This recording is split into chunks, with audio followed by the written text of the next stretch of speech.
Paper 6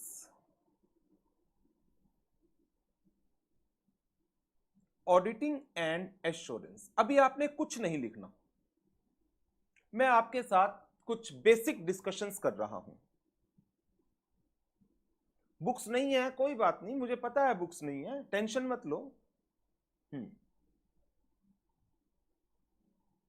number 1, जो आपके कुछ क्वेश्चंस आ रहे हैं, नंबर ऑफ लेक्चर्स कितने होंगे? नंबर ऑफ लेक्चर्स है 2 + 50। 2 लेक्चर आज का और कल का वो होंगे मेरे इंट्रोडक्टरी लेक्चर, और मेन सिलेबस के लेक्चर्स होंगे 50 लेक्चर्स। अच्छा, अब इसके बाद फिर बात आई कि आपकी क्लासेस कैसे चलेंगे। अच्छा, क्लासेस, हमारा बैच ब्लेंडेड बैच है। अप्रोक्सीमेट 60% क्लासेस लाइव होंगी, 50 to 60% क्लासेस लाइव होंगी। रिमेनिंग क्लासेस जो हैं वो रिकॉर्डेड चलेंगी। हाँ जी। और नंबर 3 पर बच्चों के जो डाउट्स हैं वो है बुक्स को लेकर। ओके, बुक्स, आप लोगों को 2 बुक्स प्रोवाइड की जाएंगी, एक मेन बुक और दूसरा एक क्वेश्चन बैंक। जो क्वेश्चन बैंक है उसमें 3 तरह के क्वेश्चन होंगे, descriptive questions, MCQ and integrated case studies. मैं आपको बुक दिखा देता हूं। अभी मेरे पास बुक जो है वो लास्ट बैच की है, ये लास्ट बैच की है। आप लोगों को जो बुक मिलेंगी वो न्यू एडिशन मिलेगा। ये 5th एडिशन है, आप लोगों को 6th एडिशन मिलेगा। मेन बुक में हमारा जो कंटेंट होगा वो किस तरीके से होगा वो मैं आपको दिखा देता हूं। टेबुलर फॉर्म के अंदर आपको सारा कंटेंट अवेलेबल होगा, सो दैट आप लर्निंग थोड़ा क्विक मैनर में कर सकें। आफ्टर एवरी टॉपिक, उस टॉपिक से रिलेटेड जितने भी क्वेश्चन है, जैसे एक टॉपिक हुआ हमारा meaning, objective and scope of audit, उस टॉपिक के रिलेटेड जितने क्वेश्चंस हैं, चाहे वो मॉक टेस्ट पेपर में पूछे गए हैं, या वो एग्जाम में आए हैं, या वो इंस्टीट्यूट की आरटीपी में आए हैं, वो सारे कवर होंगे। इंस्टीट्यूट का मॉक टेस्ट पेपर अभी मई एग्जाम का 2 दिन पहले हुआ है। अब वो मॉक टेस्ट पेपर को और इंक्लूड करके बुक्स फिर प्रिंटिंग में जाएंगी और फिर आप लोगों के पास आएगी। बुक मोटी कितनी है? ज्यादा मोटी नहीं है, बस इतनी सी मोटी है, देखो ज्यादा नहीं है। फिर दूसरा, आपको ये एक क्वेश्चन बैंक मिलेगा।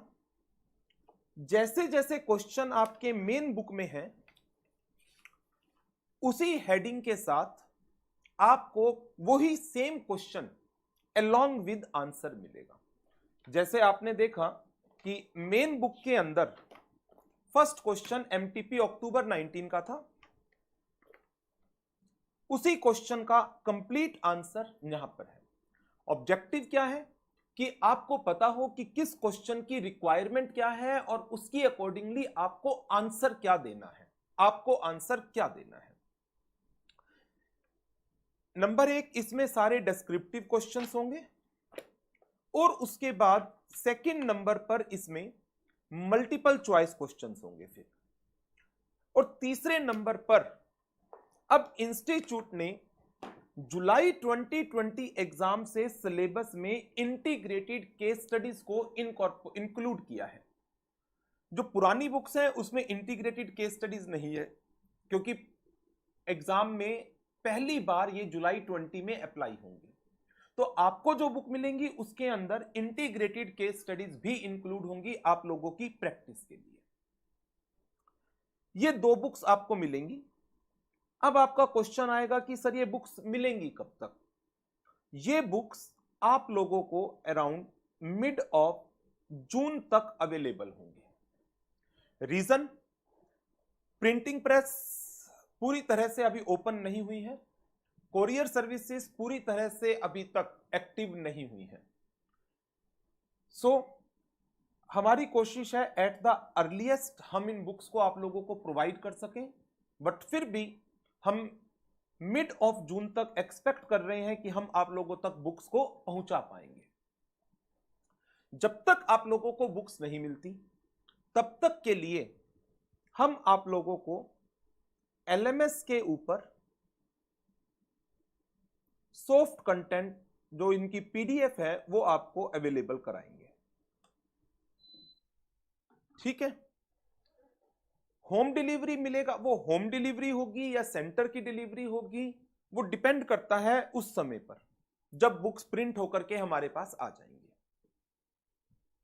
ठीक है, अच्छा, इसके साथ और जिन चीजों पर आपको ध्यान रखना है, नंबर 1 पीडीएफ मिल जाएगा। हाँ, दोनों बुक्स का पीडीएफ जब तक आप लोगों के पास बुक्स नहीं पहुंचती।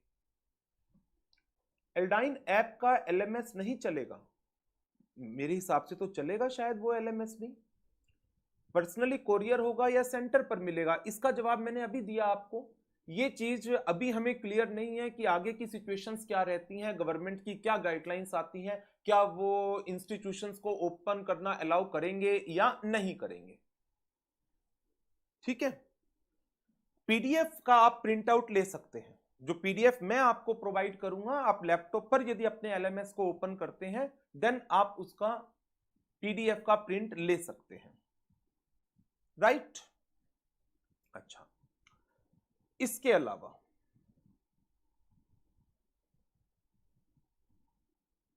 हमारी क्लासेस में कुछ चीजें हैं, कुछ चीजें रादर मैं ये कहूंगा कि जब आप चार्टर्ड अकाउंटेंट बन जाएंगे तो आपको एक कोड ऑफ कंडक्ट फॉलो करना होता है। After becoming a chartered accountant, institute का एक कोड ऑफ कंडक्ट है जो चार्टर्ड अकाउंटेंट एक्ट के अंदर लिखा गया है, और स्टूडेंट लाइफ के अंदर भी इंस्टीट्यूट ने अपना एक कोड ऑफ कंडक्ट दे रखा है जो स्टूडेंट्स को फॉलो करना होता है। और आप में से शायद ही कहूं, शायद एक या दो ने ही उस कोड ऑफ कंडक्ट को पढ़ा होगा। पढ़ा है कभी? पीडीएफ नए वाले एडिशन का मिलेगा मुस्कान बेटा। हाँ जी, क्या स्टूडेंट का कोड ऑफ कंडक्ट आप में से किसी ने पढ़ा है अभी तक? स्टूडेंट्स का कोड ऑफ कंडक्ट शायद से किसी ने भी नहीं पढ़ा होगा, है ना। कोई बात नहीं, बट मेरी क्लासेस में मैं कुछ कोड ऑफ कंडक्ट की बात कर रहा हूं आपसे, जो मैं आप लोगों से एक्सपेक्ट करता हूं कि आप लोग अपनी क्लासेस को डिसिप्लिन से करेंगे, प्रॉपर डिसिप्लिन आप मेंटेन करके चलेंगे, और वो डिसिप्लिन आपका सेल्फ डिसिप्लिन होना होगा कि आपको अपने आप को एक डिसिप्लिन में रखकर प्रॉपर तैयारी करनी है।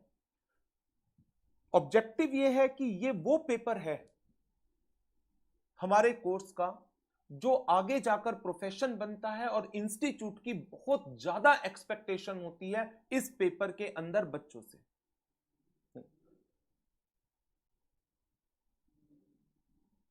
इंस्टीट्यूट की एक्सपेक्टेशंस को ध्यान में रखते हुए मेरी क्लासेस के कोड ऑफ कंडक्ट में आप मेरे से क्या एक्सपेक्ट कर सकते हैं।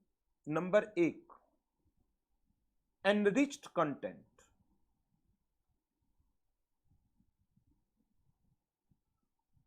डिटेल्ड कवरेज,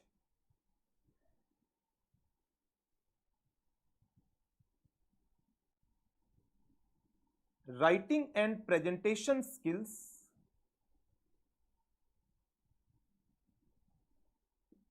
ये आप मेरे से क्लास में एक्सपेक्ट कर सकते हैं। लेकिन कुछ चीजें हैं जो आप मेरे से एक्सपेक्ट नहीं कर पाएंगे। नंबर 1, यदि आप मुझसे चाहेंगे कोई शॉर्ट ट्रिक्स, जैसे कि कोई निमोनिक्स बना दो, या आप कहें क्रैमिंग की टेक्निक बता दो कोई, आप मुझे कहते हैं कोई शॉर्ट वे बता दो चीजों को पढ़ने का, ये आप मेरे से एक्सपेक्ट नहीं कर पाएंगे, ना मैं आपको ये अवेलेबल करा पाऊंगा। रीजन, सबसे मेन चीज ये है कि ये आपका प्रोफेशन बनने वाला है। ये कोई ऐसा पेपर नहीं है कि जो आपने आज पढ़ा पास होने के लिए होता है सिर्फ, नो, ये पेपर आपका प्रोफेशन बनना है, और इंटर के अंदर जितनी भी चीजें हैं वही जाकर के फाइनल में आती है। मैं इस सिलेबस को 30 लेक्चर्स में भी कंप्लीट करा सकता हूं, लेकिन और उससे आप लोग पास भी हो जाओगे, बट मेरा ऑब्जेक्टिव पासिंग नहीं है। मेरा ऑब्जेक्टिव पास के साथ साथ जो ऑब्जेक्टिव है आपको कंटेंट की नॉलेज अवेलेबल कराना है, सो दैट फाइनल के एग्जाम्स में आप लोग कोई प्रॉब्लम फेस ना करें, क्योंकि जब तक इंटर में कॉन्सेप्ट बिल्डिंग स्ट्रांग नहीं होगी, फाइनल में आप लोगों को प्रॉब्लम आएगी, और फिर आगे जाकर के प्रोफेशन है सारा का सारा। नंबर 2, किसी तरह का कोई एंटरटेनमेंट। मैं आप लोगों से एक्सपेक्ट करता हूं कि आप लोग जो क्लास के अंदर आए हैं वो पढ़ने के लिए आए हैं। प्राइमरी ऑब्जेक्टिव आप सब लोगों का कॉन्सेप्ट बिल्डिंग होना चाहिए। क्लासेस के अंदर किसी भी तरह की एंटरटेनमेंट आप मुझसे एक्सपेक्ट नहीं करेंगे। जो आप मुझसे एक्सपेक्ट कर सकते हैं वो है सारा का सारा content. I can assure you, इससे बेटर कंटेंट शायद नहीं मिलेगा इस लेवल के ऊपर। जिस कंसंट्रेशन के साथ या जितने एफर्ट्स के साथ इस कंटेंट को मैंने तैयार किया है, क्वेश्चंस की यदि मैं बात करूं, पुराने आईपीसीसी के भी, आरटीपी आईपीसीसी के भी मॉक टेस्ट पेपर जो रेलिवेंट हैं, और पूरा न्यू सिलेबस के स्टडी मटेरियल को देखते हुए, इवन 2 दिन पहले का जो मॉक टेस्ट पेपर हुआ है उसको भी इनकॉर्पोरेट करते हुए एक बेटर वे में मैंने आप लोगों को प्रोवाइड करने की कोशिश की है। और इस कंटेंट के साथ यदि आप प्रॉपर तरीके से अपनी स्टडी को करते हैं, आई बिलीव कि आप ना केवल अच्छे नंबरों से पास होंगे, बट साथ साथ में आप अपनी एक स्ट्रॉन्ग कॉन्सेप्ट बिल्डिंग की तरफ भी चलेंगे। ठीक है, गौरव कह रहे हैं आपके इसी एटीट्यूड की वजह से क्लास ली है। हाँ, मैंने पहले ही ये चीज आपको इसीलिए आज मैं इंट्रोडक्टरी लेक्चर में क्लियर कर रहा हूं, क्योंकि बाद में कई बार बच्चे कहते हैं कि सर बोर हो रहे हैं। बेटा, जब आप एक स्टडी करते हैं तो कई बार ऐसी चीजें होती है, कुछ जगह पर कॉन्सेप्ट इतना ज्यादा सीरियस होता है कि कुछ जगह पर यह बोरियत आना स्वाभाविक है। लेकिन जब आप उन चीजों को यह मानकर चलेंगे कि ये प्रोफेशन है, आगे जाकर के आपको ये इनकम देगा, तो बोरियत अपने आप हट जाएगी। और मैं आपको एक छोटा सा एग्जांपल देता हूं, बड़ा छोटा सा एग्जांपल। आपने शायद पास्ट में पिछले 1-2 सालों के अंदर कुछ चीजें सुनी होंगी। जब भी कोई फ्रॉड किसी भी कंपनी में सामने आता है, जब भी कोई फ्रॉड आप किसी भी कंपनी में सामने आता है, सबसे पहले उस कंपनी की मैनेजमेंट या गवर्नमेंट या मिनिस्ट्री या ब्यूरोक्रेट्स एक ही पर्सन के ऊपर दोष लगा देते हैं। फाइनेंशियल स्कैम जब भी कोई सामने आता है, बता पाओगे किसके ऊपर? सबसे पहले किसके ऊपर ब्लेम जाता है? वो होता है कंपनी का ऑडिटर। कि कंपनी के ऑडिटर, आप क्या कर रहे थे? आप सो रहे थे क्या? कंपनी में फाइनेंशियल स्कैम हो गया, फ्रॉड हो गया। तो यही चीज को ध्यान में रखते हुए आपने शायद एक दूसरा वर्ड भी सुना होगा, NFRA, national financial reporting authority. National financial reporting authority आपने पढ़ा भी होगा शायद इसको कहीं ना कहीं, आपके इंटर के लॉ के पेपर में भी है। National financial reporting authority, national financial reporting authority को सेक्शन 132 में एक पावर दी गई है, और वो पावर है कि वो चार्टर्ड अकाउंटेंट फर्म के डॉक्यूमेंट्स को, जो वो वर्किंग करते हैं, किस तरीके से वो एग्जामिन करते हैं, जो उनकी ऑडिट फाइल है, उनको इवैल्यूएट कर सकता है।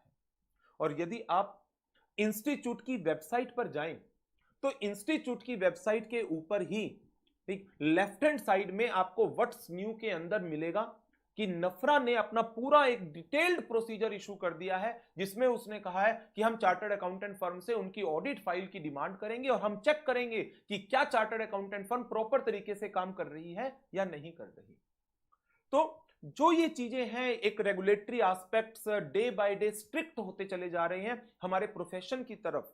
तो इस समय जरूरत है हमें कि हां, हम अपने आप को, अब हम अपनी स्किल्स को, अपनी कंपिटेंसी को इतना अच्छा डेवलप कर लें कि हां, कोई भी रेगुलेटरी अथॉरिटीज यदि हमारे वर्क को एग्जामिन करती है तो वो इसके अंदर कोई कमी ना निकाल पाए।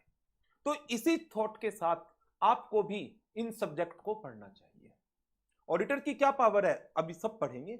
डिलॉयट के ऊपर केस चल रहा है। मिनिस्ट्री ऑफ कॉर्पोरेट अफेयर्स ने एनसीएलटी में डिलॉयट के ऊपर, बीएसआर एंड कंपनी के ऊपर, दोनों के ऊपर पिटीशन डाली हुई है कि क्यों ना इन कंपनीज को 5 साल के लिए डिबार कर दिया जाए, कि इनकी ऑडिट वर्किंग रोक दी जाए। 5 साल के लिए किसी कंपनी की ऑडिट ना एक्सेप्ट कर पाए।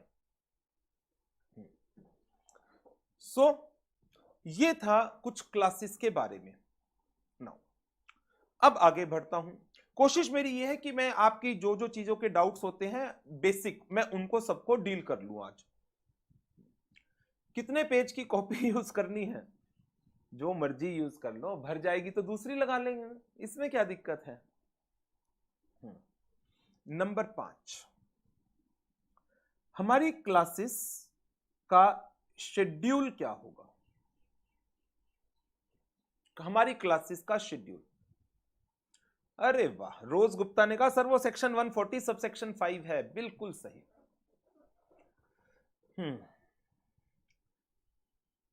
एक कंप्लीट शेड्यूल आप लोगों के एलएमएस पर मैं आपको अवेलेबल करा दूंगा। मैं आपके साथ वो शेड्यूल अभी दिखा सकता हूं आपको। ये टेंटेटिव शेड्यूल है, टेंटेटिव शेड्यूल, जिसमें हमारा आज का और कल का 2 लेक्चर इंट्रोडक्टरी है। अभी लगभग 10-15 मिनट में आपसे और जनरल बातें करूंगा, एंड देयर आफ्टर फिर मैं ऑडिट के कुछ इंट्रोडक्टरी टॉपिक्स की, ऑडिट क्या होता है, ऑडिट कितनी तरह की है, ऑडिट का पूरा प्रोसेस किस तरीके से होता है, types of audit report, audit का फ्रेमवर्क, इन जनरल टॉपिक्स आज और कल के लेक्चर में मैं आपके साथ ये चीजें डिस्कस करूंगा। आप बुक से पढ़ाओगे या नोट्स? मैं पूरे आपको कंप्लीट नोट्स बनवाऊंगा, कुछ चीजें मैं आपको बुक में से कराऊंगा।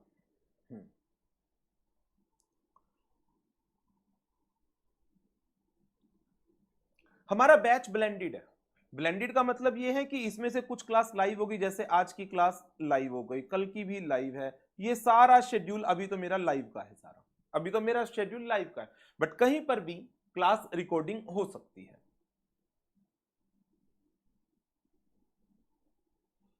चलिए, नाउ जो मैं अपनी क्लासेस की शुरुआत करूंगा, मेन टॉपिक जो मेरा होगा वो मैं स्टार्टिंग करूंगा कंपनी ऑडिट के साथ।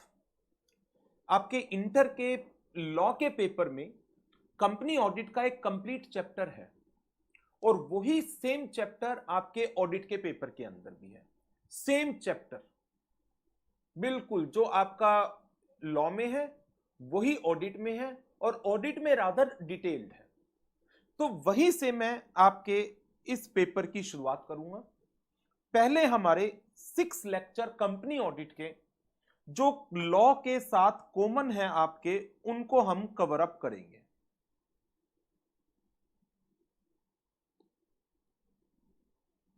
छह चैप्टर, 6 लेक्चर्स। इसके बाद फिर हम एक एक करके अपने चैप्टर्स को उठाएंगे।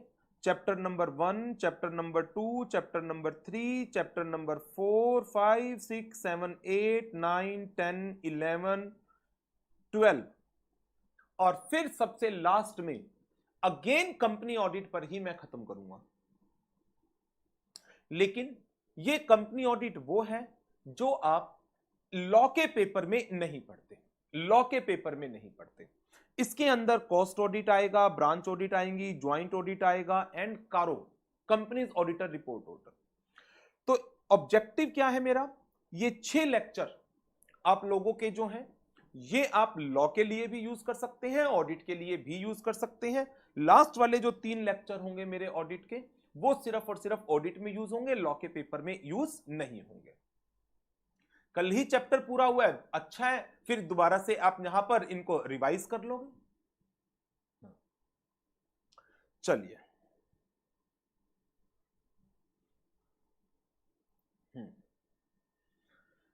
बढ़ते हैं आगे। ये शेड्यूल आप लोगों के एलएमएस पर आज अपलोड हो जाएगा।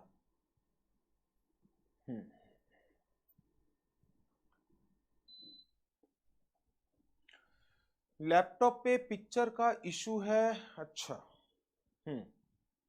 ओके। ऑडिट रटने वाला सब्जेक्ट है, रटने वाला मानकर चलोगे तो रटने वाला है, समझकर करने वाला समझोगे तो समझकर करने वाला है। कुछ जगह ऐसी होंगी जहां पर क्रैमिंग ज्यादा है, but most of the places जो है वो कॉन्सेप्ट के साथ चलेंगे। और जहां तक सेक्शंस की बात है, सिर्फ कंपनी ऑडिट के चैप्टर में सेक्शंस है, बाकी कहीं पर कोई सेक्शंस नहीं है। पेपर में एमसीक्यू आएंगे, डेफिनेटली आएंगी। मैंने अभी आपको बताया 30 मार्क्स के MCQ and integrated case studies exam में पूछी जाती है, 30 मार्क्स की। सेक्शन 139 सब सेक्शन 10 कॉन्ट्राडिक्टरी है, कहीं से भी कॉन्ट्राडिक्टरी नहीं है। वो जब मैं आपको कराऊंगा तो मैं आपको बताऊंगा उसकी कॉन्ट्राडिक्शंस जो है वो आप किस तरीके से रिजॉल्व कर सकते हो। चलिए अब बढ़ते हैं हम अपने मेन टॉपिक के ऊपर। कॉपी का साइज आप A4 कॉपी लगाइएगा। ऐसे क्या होते हैं अभी हम बढ़ाएंगे करेंगे। I think it is an interesting subject. यदि प्रोफेशनल एंगल से सोचोगे तो ये इंटरेस्टिंग सब्जेक्ट है। नेगेटिव मार्किंग भी है, कोई नेगेटिव मार्किंग नहीं है। लाइव वाला शेड्यूल बता दो, एज सच कोई फिक्स नहीं है। मेरी कोशिश है कि मैं मैक्सिमम से मैक्सिमम लाइव लूं, बट कोई ऐसा फिक्स नहीं है कि इस दिन लाइव होगी, इस दिन रिकॉर्डिंग होगी। जिस दिन मेरी अवेलेबिलिटी नहीं होगी, कुछ और एंगेजमेंट्स होंगी मेरी, कुछ और वर्किंग होगी, तो उस दिन क्लास रिकॉर्डिंग पर शिफ्ट हो सकती है। चलिए पेजेस बताओ नोटबुक के, एनी आइडिया? लगभग मेरे हिसाब से 200-250 के अराउंड। चलो स्टार्ट करते हैं फिर कुछ introductory topics.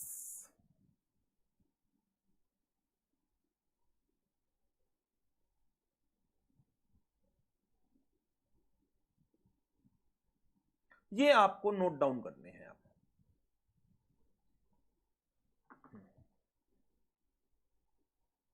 Number 1,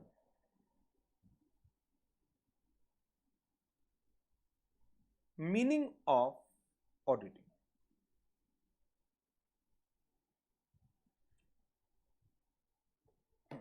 meaning of auditing, जिनके एग्जाम जुलाई में है उनके लिए बता दो।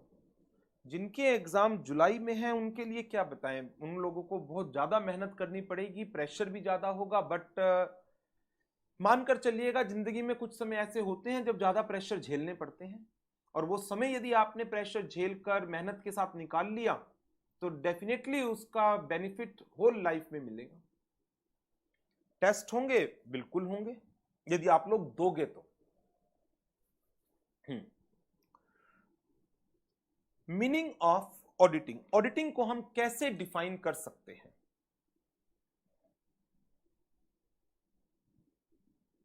Auditing may be defined as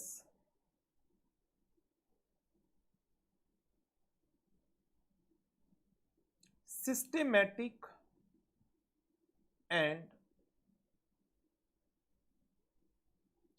independent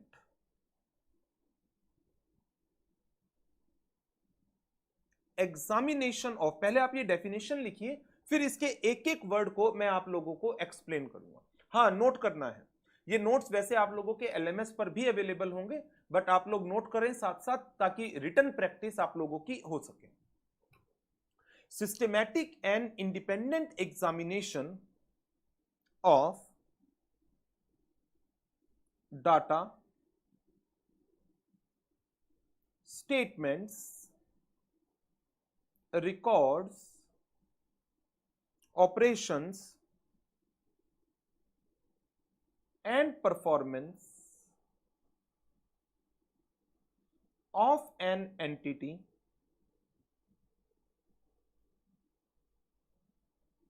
for a stated purpose.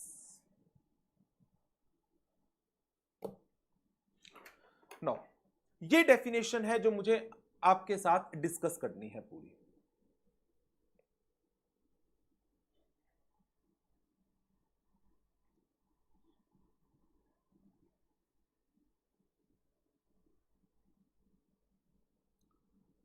First word use किया है मैंने सिस्टेमैटिक, सेकेंड वर्ड मैंने यूज किया है इंडिपेंडेंट, थर्ड वर्ड यूज किया है मेन कीवर्ड एग्जामिनेशन। किसका? Data, statements, records, operations, performance. किसका? Of an entity. किस लिए? For a stated purpose. No, जब मैं वर्ड यूज कर रहा हूं सिस्टेमैटिक, इसका क्या मतलब है? सिस्टेमैटिक वर्ड का कैसे मैं इस वर्ड को डिफाइन कर सकता हूं?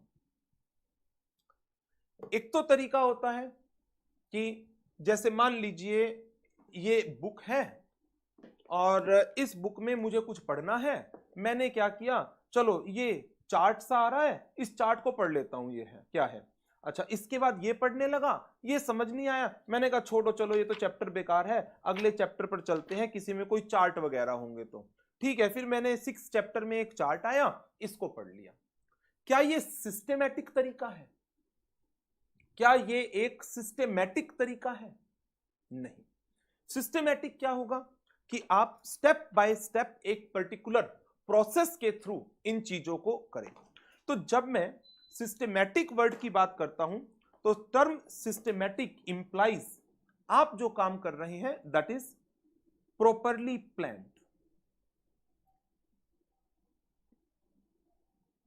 Properly planned.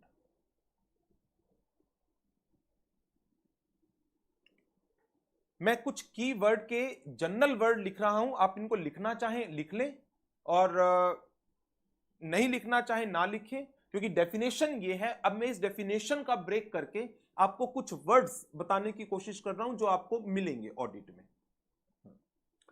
तो एक वर्ड आ गया मेरे पास सिस्टेमैटिक। सिस्टेमैटिक प्रॉपर प्लानिंग, कि आप जो काम करेंगे वो एक प्रॉपर प्लानिंग के साथ करेंगे। दूसरा जो सेकंड कीवर्ड मैंने यूज किया, इंडिपेंडेंट। अब मान लो मैनेजमेंट ने आपको अपॉइंट किया, कंपनी ने आपको अपॉइंट किया और ऑडिट करते वक्त आपको कोई फ्रॉड मिल गया और मैनेजमेंट आपको कहती है कि देखो हमने तुम्हें अपॉइंट किया, हम तुम्हें फीस दे रहे हैं, अब इतना तो तुम हमारे लिए कर ही सकते हो, ये फ्रॉड रिपोर्ट मत करो, ये फ्रॉड रिपोर्ट मत करो। अब आप मुझे बताओ, क्या आप एज ए ऑडिटर मैनेजमेंट के इन्फ्लुएंस में आकर अपनी ऑडिट फीस के चक्कर में या अपनी अगले साल की ऑडिट कंटिन्यूटी के चक्कर में उस फ्रॉड की रिपोर्टिंग नहीं करोगे? बोलो, या करोगे? क्या आप इंडिपेंडेंट वर्किंग करोगे या फिर आप मैनेजमेंट के इन्फ्लुएंस में आकर मैनेजमेंट की बात को मानकर इस तरीके से गलतियां करोगे? इंडिपेंडेंट वर्ड है बिना किसी के इन्फ्लुएंस में आए, without being influenced, without being influenced, किसी के इन्फ्लुएंस में आए बिना। अच्छा, अगला वर्ड है मेरे पास systematic and independent examination. Examination क्या है? चेकिंग। चेकिंग किस चीज की करोगे आप? जो ऑडिट है वो बुक्स ऑफ अकाउंट्स की है, फाइनेंशियल स्टेटमेंट्स की है। बुक्स ऑफ अकाउंट्स के अंदर जो ट्रांजैक्शन रिकॉर्ड की जाती है उन ट्रांजैक्शंस का एक डॉक्यूमेंट्री एविडेंस होता है अकाउंट्स में, उसका नाम बताओ जरा। अकाउंट्स में एक डॉक्यूमेंट्री एविडेंस होता है हर एक ट्रांजैक्शन का, सपोर्टिंग डॉक्यूमेंट, उसका क्या नाम है बताओ बेटा। ईशा, मुस्कान, शिवा, श्रेया, राहुल, श्रीधर, रितेश, चेतन, विपुल, अनूप, यकिता, हिमांशु, सत्यव्रत, कोमल, अभिषेक, वासु, विशाल, सूरज। वेरी गुड, एक आंसर आया, 2 3, अरे अब तो सबके आ गए। काफी बच्चों के आंसर आए। आंसर आया मेरे पास, सर उसको वाउचर का नाम देते हैं, बैलेंस शीट नहीं। बैलेंस शीट नहीं, मैं बुक्स ऑफ अकाउंट की बात कर रहा हूं। बुक्स ऑफ अकाउंट और financial statement, books of account एक बिगिनिंग है एंड फाइनेंशियल स्टेटमेंट उसका एंड रिजल्ट होता है। तो बुक्स ऑफ अकाउंट में जो एंट्री होती है, हाँ इनवॉइस, इनवॉइस आप बिल्कुल सही कह रहे हैं। फाइनेंशियल स्टेटमेंट नहीं करण, हाँ बिल्कुल, वाउचर ठीक है, इनवॉइस भी आप कह सकते हो, बिल्कुल ठीक है राकेश, मोहित, कल्याणी, ध्यान, बिल्कुल ठीक। जो वाउचर है, उस वाउचर को किसी पर्सन ने ऑथोराइज किया होगा, उस वाउचर को आप बुक्स ऑफ अकाउंट में रिकॉर्ड करेंगे। वाउचर पे डेट लिखी हुई है, वाउचर में कुछ कैलकुलेशंस लिखी गई हैं, वाउचर को किसी ने साइन किया है, वाउचर पर आपके क्लाइंट का नाम लिखा हुआ है। क्या ये सारी चीजें हमें चेक करनी पड़ेगी उस इनवॉइस पर, उस बिल के ऊपर? हम कोई सामान खरीद कर लाए, परचेज इनवॉइस है, हमने कोई सामान बेचा तो सेल इनवॉइस है। तो फिर उस प्रोसेस को क्या नाम देंगे? यदि मैं चेक कर रहा हूं कि जो वाउचर जिसके थ्रू एक ट्रांजैक्शन जनरेट हुई है, उस ट्रांजैक्शन की प्रॉपर रिकॉर्डिंग हुई है या नहीं हुई, ये वाउचर किसके नाम पर था, कौन से फाइनेंशियल ईयर में ये वाउचर फॉल करता है, जितना अमाउंट इस वाउचर के अंदर दिखाया गया है उतने ही अमाउंट पर बुक्स ऑफ अकाउंट में रिकॉर्डिंग हुई है, मुझे ये सारी चीजें चेक करनी है, तो इसको क्या नाम दिया जाएगा? सम्यक, अनूप बताओ बेटा। हाँ, सोर्स डॉक्यूमेंट कह सकते हैं कार्तिकेय, बिल कह लो, सोर्स डॉक्यूमेंट कह लो, वाउचर कह लो, इनवॉइस कह लो। उसकी examination it is termed as vouching. Voucher की examination is termed as vouching. Vouching, जब आप आर्टिकलशिप में जाओगे ना, तो आपकी सबसे पहली वर्किंग ही यही होगी, वाउचिंग की। दूसरा वर्ड, जब आपने बुक्स ऑफ अकाउंट्स में एंट्री चेक कर ली, तो आप बुक्स ऑफ अकाउंट का एंड रिजल्ट फाइनेंशियल स्टेटमेंट्स बनाते हैं। उन फाइनेंशियल स्टेटमेंट्स को भी आपने एग्जामिन करना है। फाइनेंशियल स्टेटमेंट्स में 2 एलिमेंट होते हैं, कौन से? एक होता है असेट और एक होती है लायबिलिटीज। असेट्स और लायबिलिटीज जो बैलेंस शीट में दिखाई गई है, मान लो मैनेजमेंट ने कहा हमारे पास इन्वेंट्री है 50 करोड़ रुपए की, हमारे पास लैंड है 2 करोड़ रुपए की, 500 करोड़ रुपए की, बिल्डिंग है 40 करोड़ रुपए की। तो मैनेजमेंट इन चीजों को असर्ट कर रही है, असर्ट का मतलब रिप्रेजेंट कर रही है बैलेंस शीट के थ्रू कि हाँ हम मालिक हैं इतने असेट्स के। तो जो चीजें मैनेजमेंट कह रही है कि हाँ मालिक हैं इतने असेट्स के, तो वो एक मैनेजमेंट की रिप्रेजेंटेशन है। और एज ए ऑडिटर मुझे वेरीफाई करना है क्या मैनेजमेंट जो कह रही है वो सही है या नहीं, और उस प्रोसेस को क्या नाम दिया जाता है? उस प्रोसेस को नाम दिया जाता है वेरिफिकेशन का। वेरिफिकेशन का। तो जो ऑडिट है वो एक सिस्टेमैटिक एंड इंडिपेंडेंट एग्जामिनेशन है। सिस्टेमैटिक प्रॉपर प्लानिंग के साथ की जाएगी। हमारा एक कंप्लीट चैप्टर है इसके ऊपर, ऑडिट प्लानिंग का, और एक ऑडिटिंग स्टैंडर्ड्स भी है। Independent, independent without being influence, बिना किसी के इन्फ्लुएंस में आए हुए।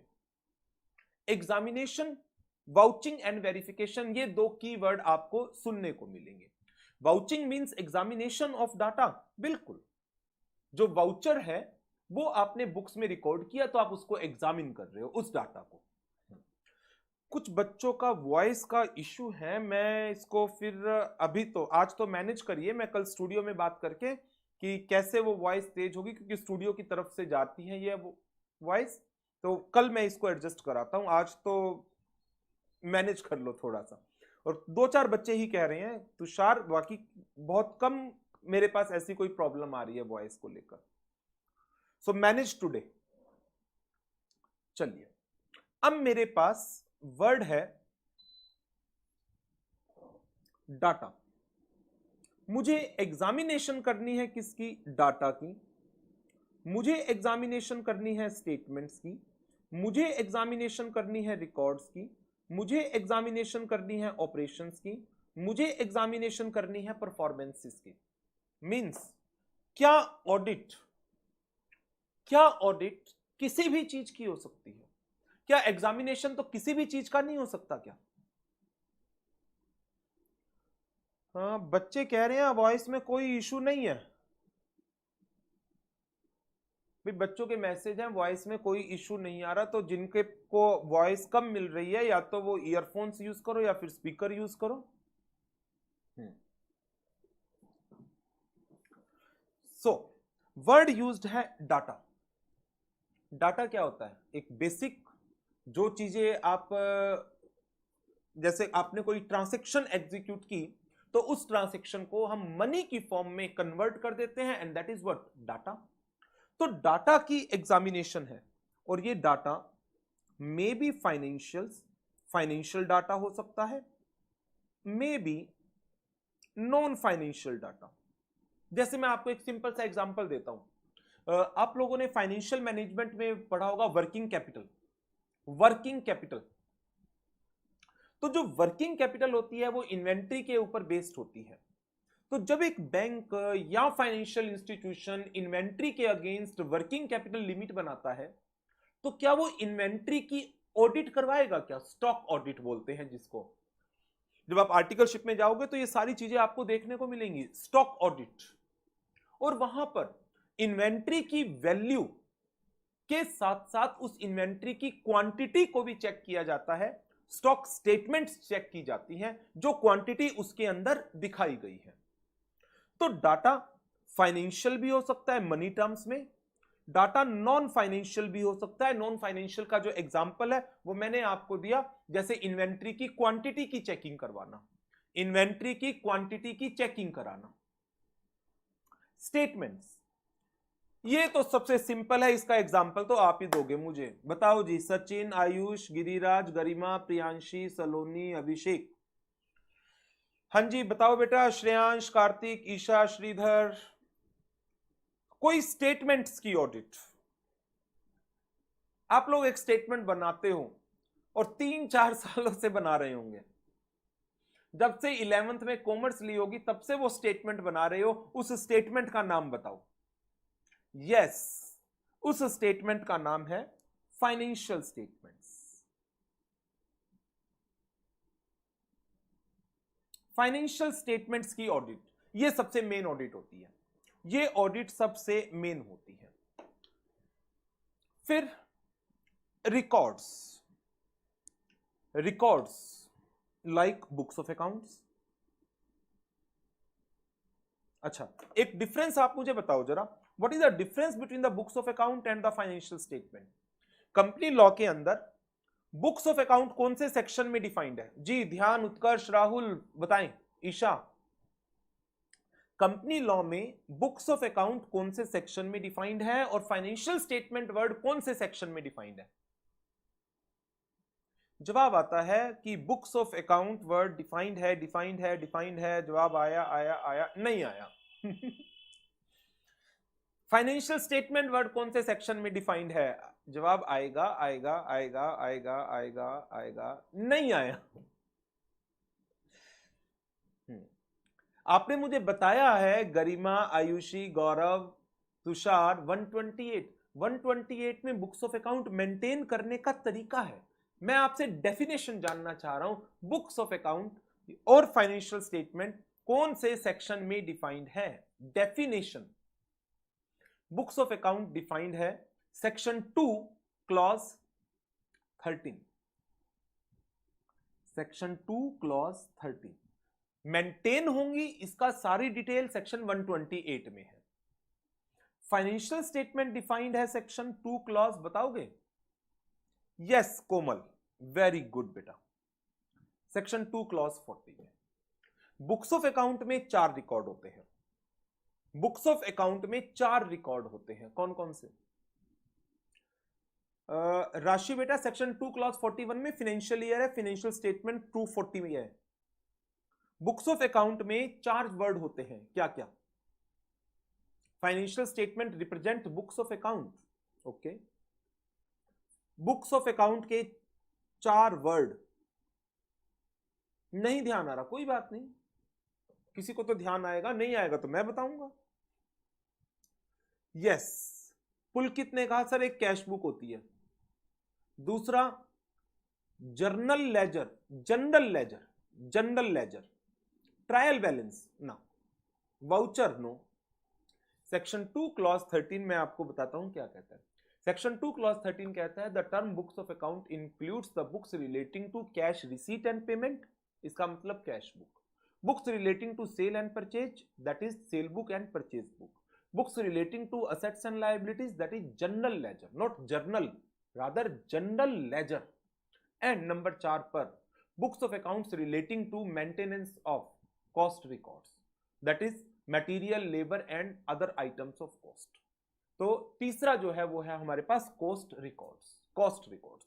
ये तो बुक्स ऑफ अकाउंट की डेफिनेशन में है, 4 वर्ड याद रखोगे, याद रखोगे। ये आंसर नहीं दोगे day book, ledger, trial balance. Law की बात कर रहे हैं आप सीए के स्टूडेंट हैं, बीकॉम की बात नहीं कर रहा, सीए के स्टूडेंट हैं। सेक्शन 2 क्लॉज 13 4 बातें कहेंगे, books relating to receipt and payment, books relating to sale and purchase, books relating to assets and liabilities, and books relating to material, labor and other expenses, that is cost accounting record। ये 4 word आप याद रखिएगा। ये answer general answer नहीं देंगे, subsidiary book, journal, ledger, trial balance, no, section 2 clause 13।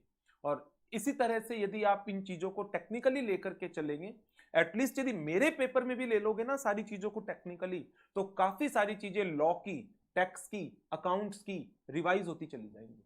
मेरे paper में ही technically ले लो, क्योंकि ऑडिट में सब आना है। ऑडिट में आपका अकाउंट्स भी आएगा, ऑडिट में आपका टैक्स भी आएगा, ऑडिट में आपका लॉ भी आएगा, ऑडिट में आपकी कॉस्टिंग भी आएगी। अच्छा, आगे बढ़ते हैं, सेक्शन 2 क्लॉज 40 की बात कर लेते हैं। Financial statements, financial statement word, इसकी डेफिनेशन में 5 स्टेटमेंट्स इंक्लूड है। अब इनका नाम बताओ, 5 स्टेटमेंट फाइनेंशियल स्टेटमेंट्स में, बताओ जरा। स्टेटमेंट्स बनाते हो ये तो आप बता दोगे मुझे, शुरू करो जी। Deepanshu, Chetan, Abhay, Pradyuman, Shripal, Rohit, Vipul, Anoop, Isha, Sonia, Shreyansh, Kartiki, Muskan, Lavish. Statement of profit and loss, एक, ठीक है, बिल्कुल ठीक। ट्रेडिंग P&L की जगह स्टेटमेंट ऑफ प्रॉफिट लॉस अच्छा वर्ड है। दूसरा बैलेंस शीट, तीसरा cash flow statement, fourth fund flow नहीं होता, कृपा फंड फ्लो नहीं होगा। तीनों, बोर्ड ऑफ डायरेक्टर रिपोर्ट नहीं होती, वो फाइनेंशियल स्टेटमेंट नहीं है बेटा। Yes Tushar, statement of changes in equity and notes to account.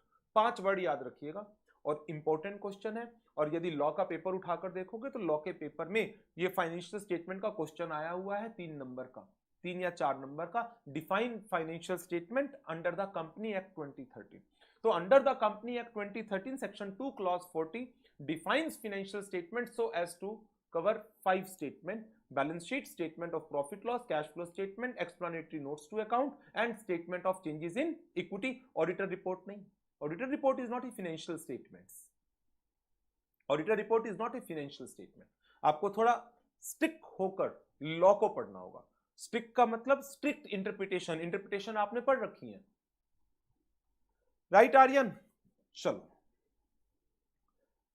आगे बात आ जाती है डाटा, स्टेटमेंट, रिकॉर्ड्स, ऑपरेशंस।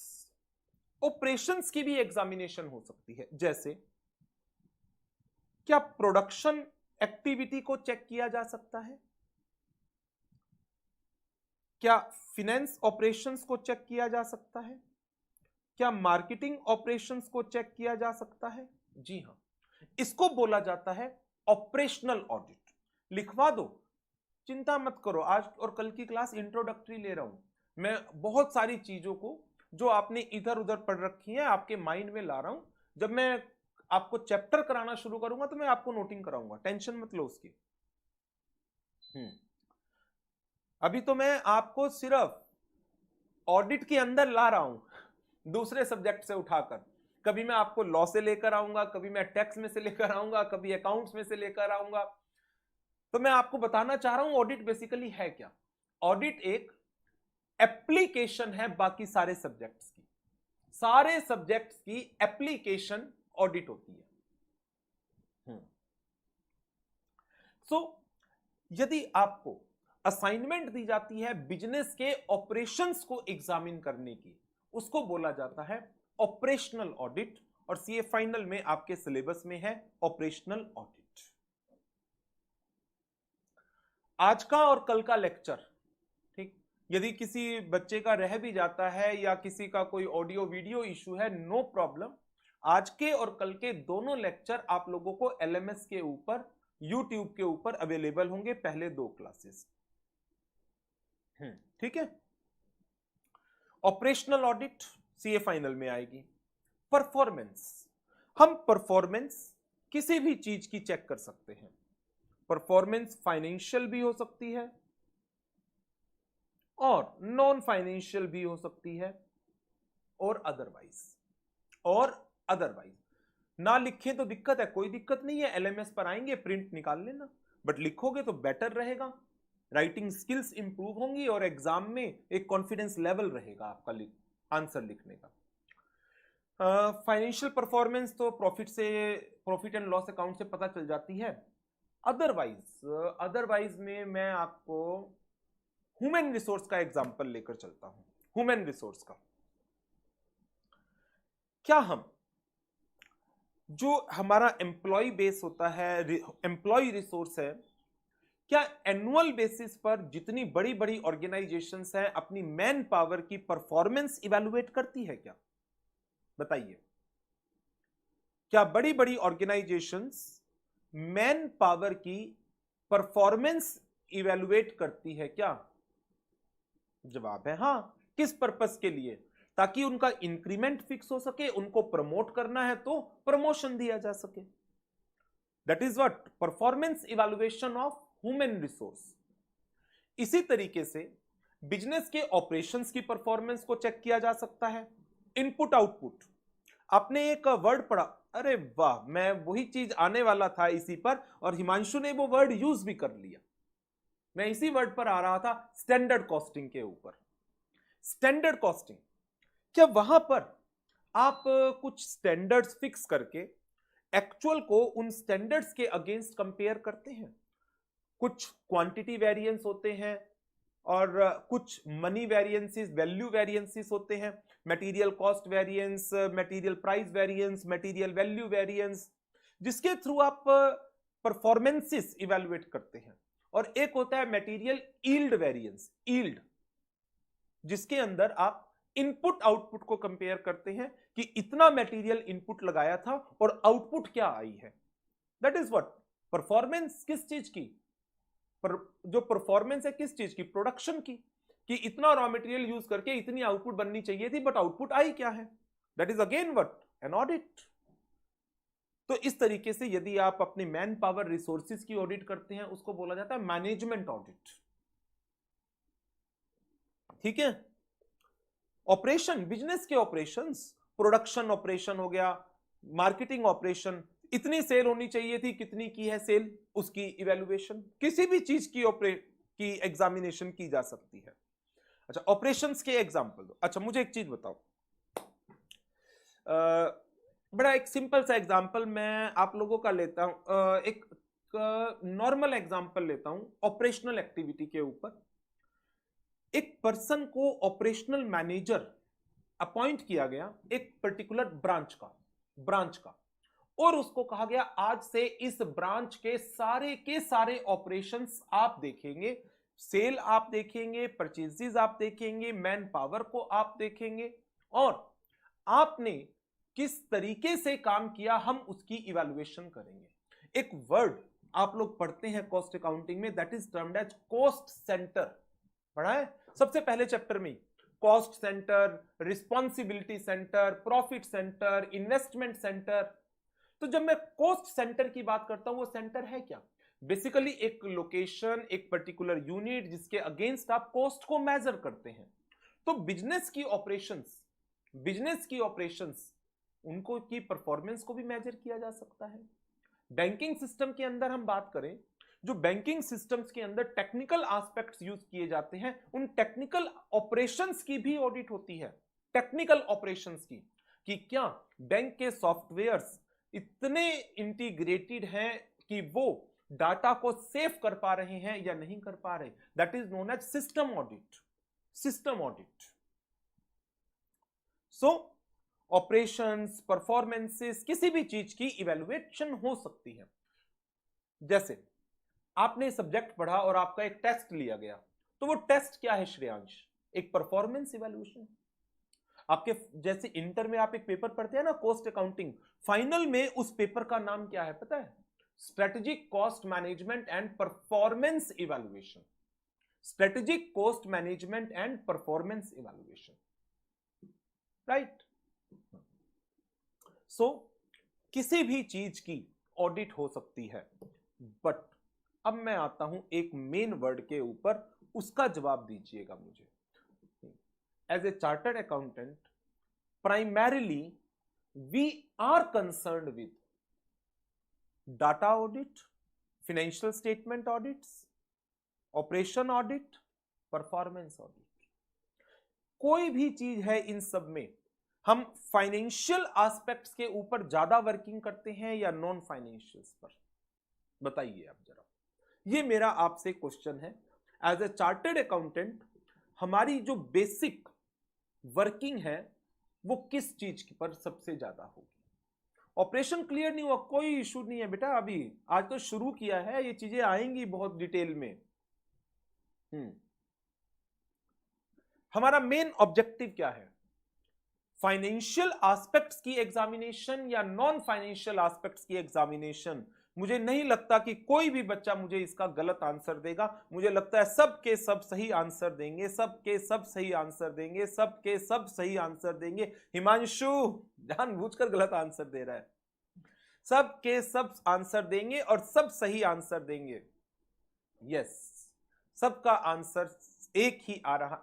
एक और बच्चा गरिमा, ये दो शैतानी कर रहे हैं बच्चे, हिमांशु और गरिमा कह रहे हैं चार्टर्ड अकाउंटेंट तो नॉन फाइनेंशियल्स पर काम करता है बाकी सारे फाइनेंशियल्स पर काम करते हैं। डाटा में नॉन फाइनेंशियल क्वांटिटी, इन्वेंट्री की क्वांटिटी का जो मैंने आपको एग्जांपल दिया। ऑफ एन एंटिटी, अब मेरे पास यहां पर वर्ड आ गया ऑफ एन एंटिटी। ये एंटिटी प्रॉफिट ऑर्गेनाइजेशन और नॉन प्रॉफिट ऑर्गेनाइजेशन कोई भी हो सकती है। ये एंटिटी कॉरपोरेट हो सकती है, नॉन कॉरपोरेट हो सकती है। ये एंटिटी एक नेचुरल पर्सन हो सकता है, मतलब ह्यूमन बीइंग। ये एक आर्टिफिशियल पर्सन हो सकता है, कंपनी। ऑडिट किसी भी पर्सन की हो सकती है, ऑडिट किसी भी पर्सन की हो सकती है। प्रॉफिट मेकिंग एंटिटी की हो सकती है, नॉन प्रॉफिट की हो सकती है, लीगल पर्सन की हो सकती है, नेचुरल पर्सन की हो सकती है, आर्टिफिशियल पर्सन की हो सकती है, कॉर्पोरेट की हो सकती है, नॉन कॉर्पोरेट की हो सकती है, किसी की भी हो सकती है। जी Sahil. For a stated purpose, और वो स्टेटेड पर्पस क्या होता है? To express an opinion. जो आपने एग्जामिन किया और जो आपने ऑब्जर्व किया, उसके बेस पर आप अपनी एक ओपिनियन को दें, उसके बेस पर आप अपनी एक ओपिनियन को दें। डाटा होता है बेटा कि जो बेसिक इंफॉर्मेशंस आपके पास होती हैं वो चीजें, लाइक आपने इन्वेंट्री का एक रिकॉर्ड बनाया, इन्वेंट्री का रिकॉर्ड बनाया तो वो डाटा हो गया। Corporate and non corporate, company corporate में आ गई, पार्टनरशिप फर्म नॉन कॉर्पोरेट में आ गई। अब देखो जरा, यदि मैं इस डेफिनेशन की बात करता हूं, सिंपल, इस डेफिनेशन को मैं चाहता तो आपको 5 मिनट में भी करा सकता था कि बेटा ऑडिट होती है एक systematic and independent examination of data, statement, record, operation, performance of an entity for a stated purpose. और मैं इस लाइन को 5 बार, 6 बार, 7 बार बोलता तो ये लाइन आपको माइंड में सेट हो जाती। मीनिंग क्लियर हो या ना हो वो मुझे नहीं पता, लेकिन मैंने इस डेफिनेशन के एक एक वर्ड को आपके साथ एक्सप्लेन किया है और मैं बिलीव करता हूं कि इसका 75 to 80% तो आपके माइंड में गया होगा। मैं 100% की बात नहीं कर रहा, 75 to 80% की ही बात कर रहा हूं कि 100% क्लियर हो जाए, ऐसी चीजें नहीं है। हो सकता है किसी को 100% भी हुआ होगा, बट मिनिमम मैं मानकर चलता हूं कि सबको 75 to 80% तो क्लियर हुआ होगा ये चीजें। नॉन फाइनेंशियल डाटा का एक example, labour hours, finish goods की quantity, that is what non financial data. Doubt कैसे क्लियर करोगे आप? डाउट लेते रहो साथ ही। हाँ, एग्जामिनेशन होता है चेकिंग करना, और ऑडिट में दो वर्ड जनरली यूज होते हैं, एक वाउचिंग और एक वेरिफिकेशन। तो अभी इस डेफिनेशन को हमने कवर किया, अब चलते हैं नंबर 2 के ऊपर।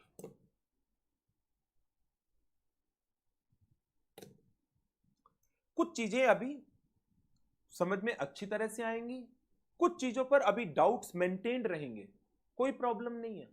मैंने इसीलिए आज की और कल की क्लास, दो क्लासेस इंट्रोडक्टरी ही रखी है, मैं किसी मेन चैप्टर पर नहीं जा रहा।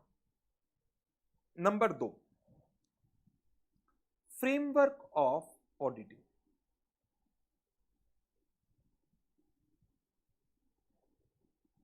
ऑडिटिंग का फ्रेमवर्क क्या है? जब आप लॉ पढ़ते हैं तो आप क्या देते हैं? Company act. अकाउंट्स पढ़ते हो तो बोल देते हो अकाउंटिंग स्टैंडर्ड। इनकम टैक्स का कोई प्रोविजन है, मैं कहता हूं टैक्स इस रेट से लगेगा, कहां लिखा है? इनकम टैक्स एक्ट में लिखा है। तो इसी तरीके से जब हम ऑडिट वर्ड की बात करते हैं, जब हम ऑडिट वर्ड की बात करते हैं, तो जो ऑडिट के कॉन्सेप्ट्स हैं वो सारे हमारे पास कहां से आते हैं? सेक्शन 2 क्लॉज 40 के पॉइंट्स अगेन अगेन जब चीजें आएंगी तो मैं बताऊंगा ना, आज ही ये थोड़ी है कि ये डेफिनेशन मुझे आपको बिल्कुल याद ही करानी है, जब आगे आएगा तब करेंगे, अभी टेंशन मत लो। वेरिफिकेशन भी आगे पूरा चैप्टर है वाउचिंग वेरिफिकेशन का, अभी तो सिर्फ ये एक वर्ड सुनते जाओ, वर्ड माइंड में रख लो कि हाँ ये कुछ होते हैं, बस इतना याद रखो। अभी डाउट्स आपके क्लियर हो जाएंगे, उसकी टेंशन मत लो, अभी जो पढ़ा रहा हूं उसको करो, बीच बीच में मैं डाउट सेशन लगाता रहूंगा, ठीक है? लेकिन क्लास के टाइम पर मेरा मेन ऑब्जेक्टिव और आपका मेन ऑब्जेक्टिव एक ही होना चाहिए कि कैसे हम इस 2 आवर्स की ड्यूरेशन को बेस्ट यूटिलाइज कर सकें। Number 2, framework of auditing. Auditing का फ्रेमवर्क क्या है? देखिए जरा, ऑडिटिंग का कोई भी कॉन्सेप्ट जो आएगा वो दो जगह से निकल करके आता है, रादर मैं इसको 3 कर देता हूं, 2 की जगह 3 जगह से। ये चार्ट बनाओ पहले, फिर इसको मैं डिस्कस करूंगा। Number 1, legal provisions. Number 2, standards on auditing.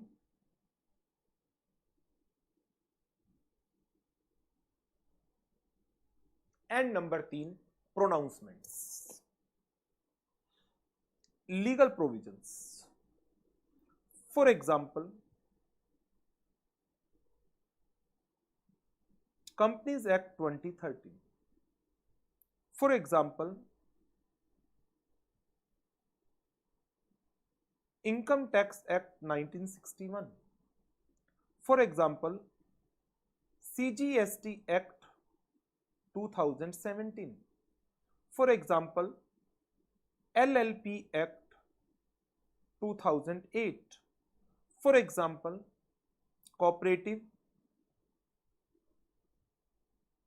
Societies act 1912, for example banking regulation act 1949।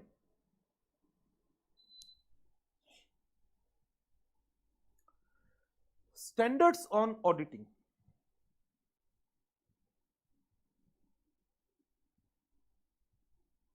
issued by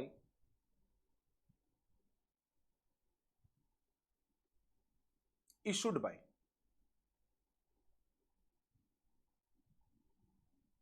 Auditing and Assurance Standard Board of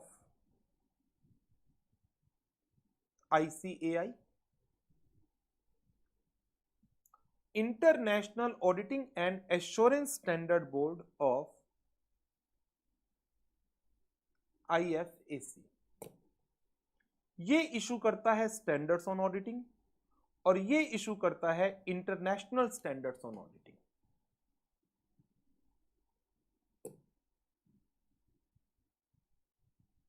IAASB क्या है? International auditing and assurance standards board.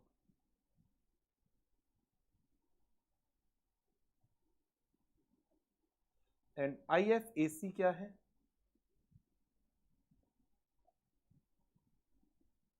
International federation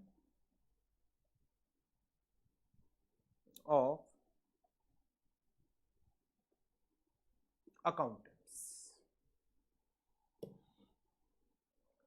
partnership act 1932 मैंने नहीं लिखा विपुल, उसके पीछे एक कारण है, और वो कारण क्या है कि पार्टनरशिप एक्ट 1932 में ऑडिट के प्रोविजन ही नहीं है। जब आप पूरा पार्टनरशिप एक्ट पढ़ लोगे तो आपको वहां पे ऑडिट का कोई सेक्शन ही नहीं मिलेगा।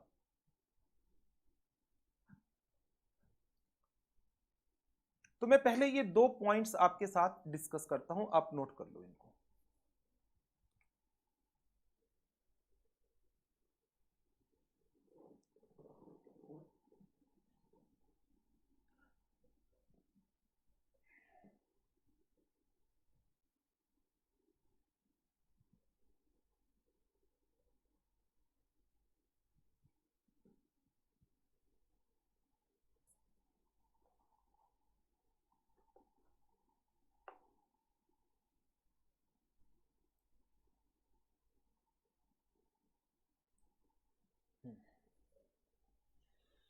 नो, चलो अब आराम से एक एक क्वेश्चन के आंसर देते चले जाओ। क्या कंपनी एक्ट 2013 में ऑडिट से रिलेटेड कोई प्रोविजन है? लो जी, कह रहे हैं बड़ा कर दो, हो गया बड़ा। क्या कंपनी एक्ट 2013 में ऑडिट से रिलेटेड कोई प्रोविजन है?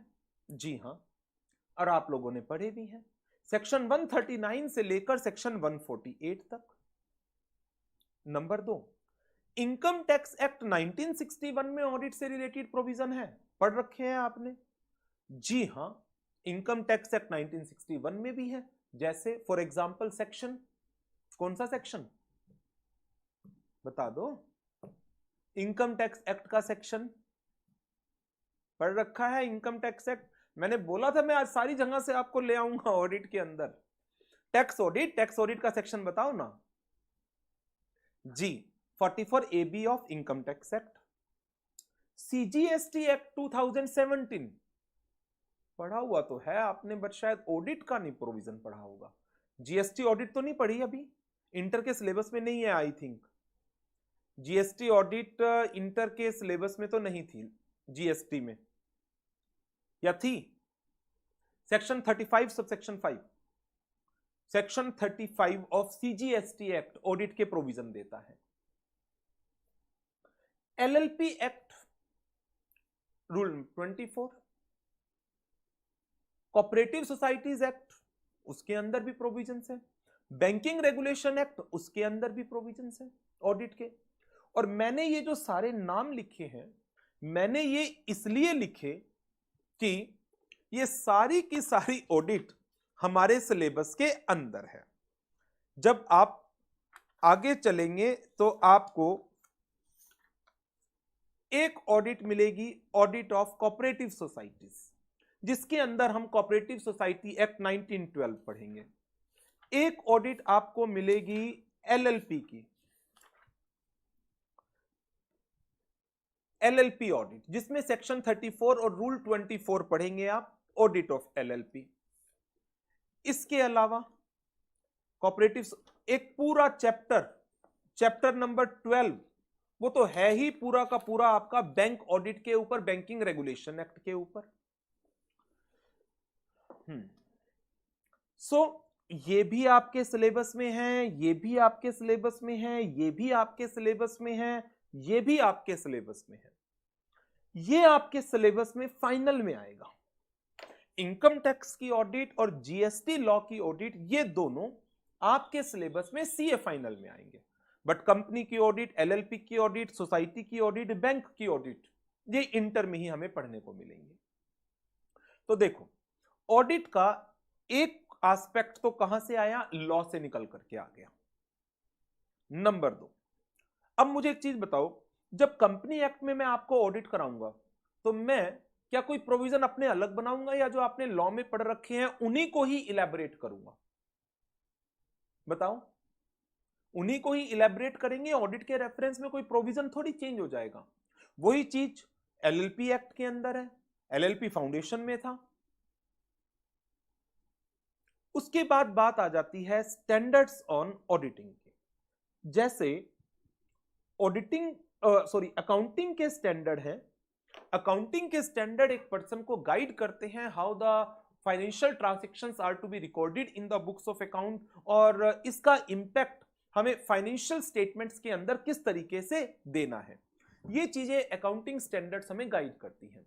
अकाउंटिंग स्टैंडर्ड्स, एक एएस है, दूसरे इंड एएस है, तीसरे आईएफआरएस है, फोर्थ जीएफआरएस। बड़े सारे अलग अलग नाम यूज होते हैं, और वो उनकी एप्लीकेबिलिटी एएस और इंड एएस की पर्टिकुलरली हम बात करें इंडियन कॉन्टेक्स्ट में, तो अलग अलग एंटिटीज के रेफरेंस में as and Ind AS apply होते हैं। नो, उसी तरह से जैसे अकाउंटिंग को रेगुलेट करने के लिए अकाउंटिंग स्टैंडर्ड है, ऑडिटिंग को रेगुलेट करने के लिए हमारे पास क्या है, ऑडिटिंग स्टैंडर्ड्स हैं, जिनको हम स्टैंडर्ड्स ऑन ऑडिटिंग बोलते हैं। स्टैंडर्ड्स ऑन ऑडिटिंग बोलते हैं। Standards on auditing institute of chartered accountants of India के auditing and assurance standard board issue करता है इंडिया में, और इंटरनेशनली इसको इंटरनेशनल फेडरेशन ऑफ अकाउंटेंट, एसी वर्ड अकाउंटेंट के लिए यूज किया गया है। सी का अलग से कोई मतलब नहीं है, सी का अलग से कोई भी मतलब नहीं है। सो इंटरनेशनली IAASB इशू करता है, बट हमें जो चीजें कवर अप करनी है वो ये है, auditing and assurance standards. MCQ में नेगेटिव मार्किंग नहीं होती बेटा। आगे बढ़ते हैं। अब मेरे पास तीसरा वर्ड है प्रोनाउंसमेंट्स। प्रोनाउंसमेंट्स का मतलब होता है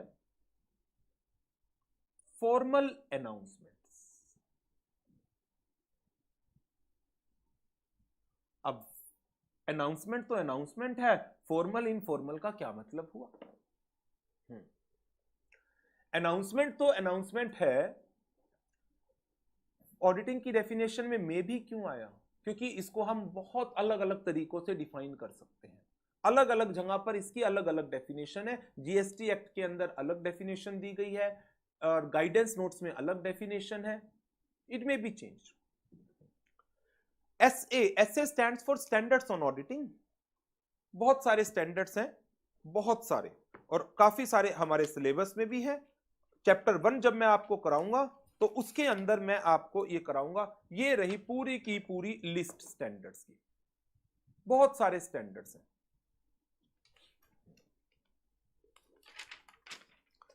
टोटल 46 स्टैंडर्ड हैं, जिसमें ऑडिटिंग के स्टैंडर्ड्स 39 हैं। नाउ अब एक वर्ड जो मैं यूज कर रहा था, इसकी बात कर लेते हैं, formal announcement. Formal announcement word law कौन बनाता है? आप ही मुझे बता देंगे अभी फॉर्मल अनाउंसमेंट का मतलब। लॉ कौन बनाता है? पार्टनरशिप एक्ट 1932 नहीं है क्या? मैंने बताया ना आपको, पार्टनरशिप एक्ट के अंदर ऑडिट का कोई प्रोविजन एज सच नहीं बताया गया है। एसए का फुल फॉर्म क्या है? Standards on auditing.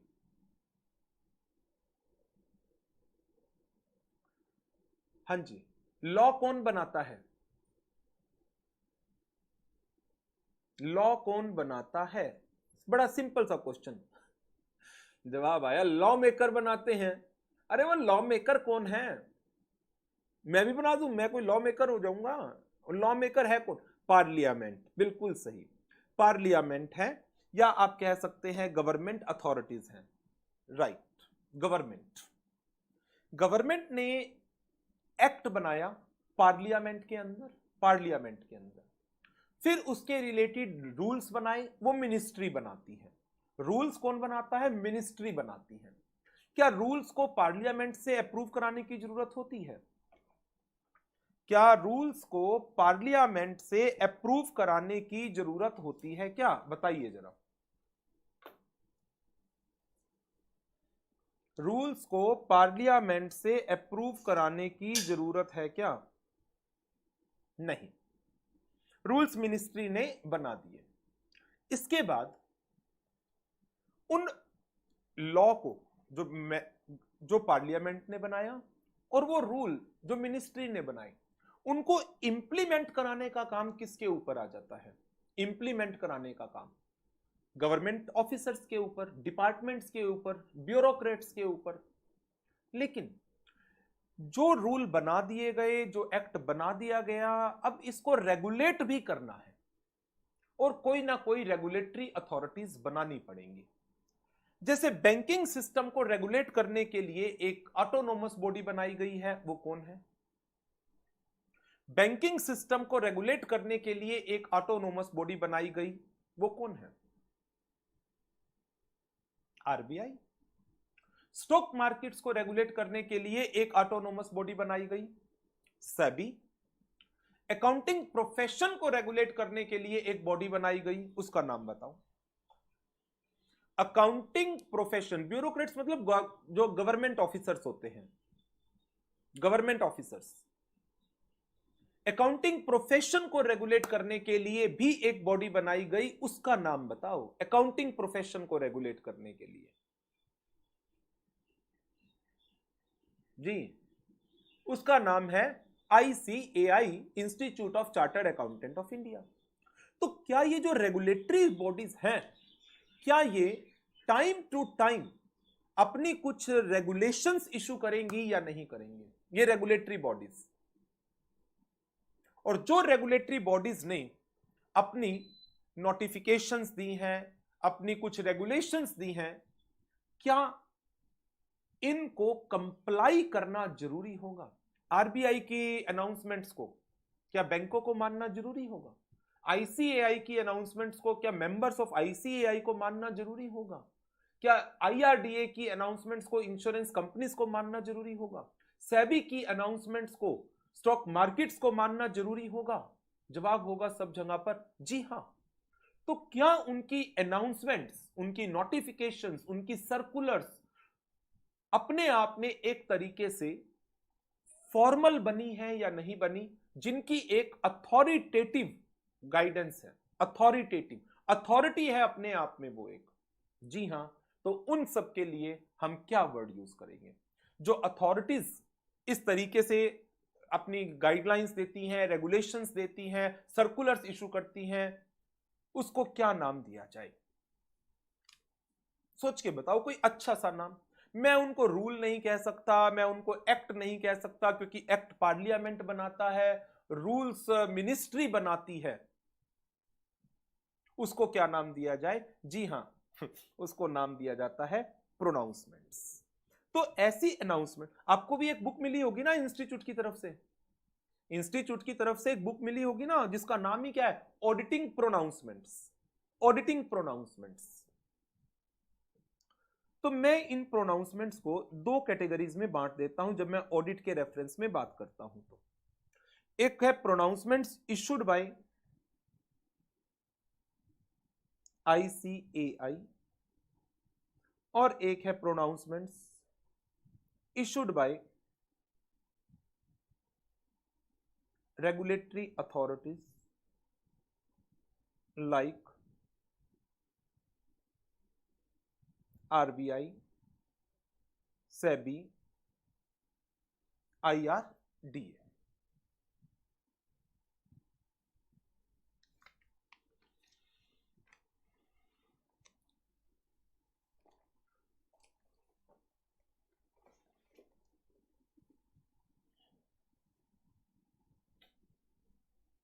और जो ICAI प्रोनाउंसमेंट इश्यूज करता है उनको मैं अलग अलग नाम दे सकता हूं, जैसे गाइडेंस नोट्स, स्टेटमेंट्स,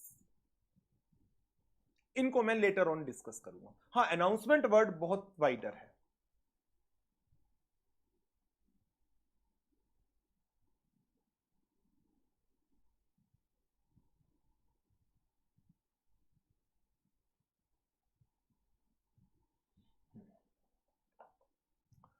सो ये था हमारा फ्रेमवर्क ऑफ ऑडिटिंग। हम ऑडिट के अंदर कोई भी चीज पढ़ेंगे तो हम उसका मीनिंग यहां से निकालेंगे, या तो लीगल प्रोविजन से, या स्टैंडर्ड से, या ICAI की अनाउंसमेंट से, या इन रेगुलेटरी अथॉरिटीज की किसी अनाउंसमेंट से।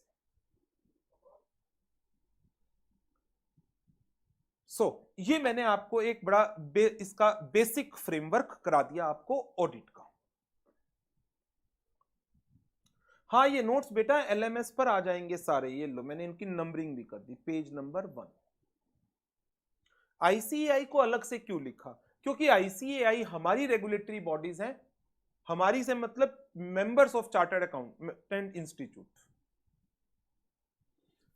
नोटिफिकेशंस भी अनाउंसमेंट्स में आएंगे। IRDA, insurance regulatory and development authority, जो इंश्योरेंस कंपनीज को रेगुलेट करती है। मोहित बेटा क्लास अभी हुई नहीं, यूट्यूब का लिंक आपको कहां से दे दें? और जब आप क्लास अटेंड कर रहे हैं बेटा तो क्लास तो सुनो ना, उसके बाद बोला है यूट्यूब पर आएगी L9 के तो आ जाएगी। B focus on the class right now. ये अथॉरिटी अकाउंटिंग ऑडिटिंग के लिए भी गाइडलाइंस देती है कोई? बिल्कुल, बहुत सारी गाइडलाइंस है। IRDA की गाइडलाइंस है ऑडिट के ऊपर, सेबी की गाइडलाइंस है, सेबी की तो पूरी रेगुलेशन है, सेबी LODR रेगुलेशंस हमारे सिलेबस में भी है CA फाइनल में।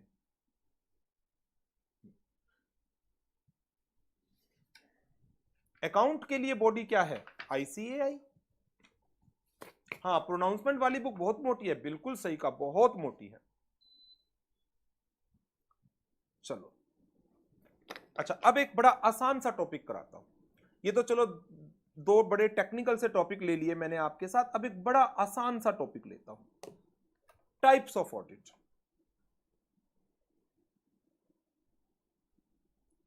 ICAI का मॉड्यूल पढ़ना चाहो पढ़ लेना, मैं उसको तो कभी भी ना कर ही नहीं सकता ICAI के मॉड्यूल को। बट मैंने अपना जो स्टडी, अपनी बुक तैयार की है वो उन्हीं गाइडलाइंस के बेसिस पर की है, जैसे उन्होंने अपना स्टडी मटेरियल तैयार कर रखा है।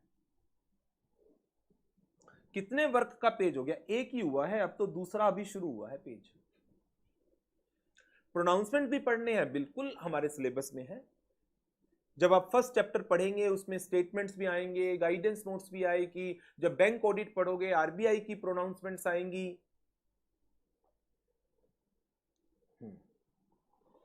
ऑडिट कितनी तरह की है?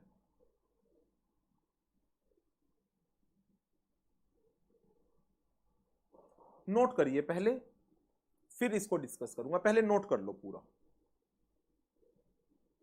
2 types: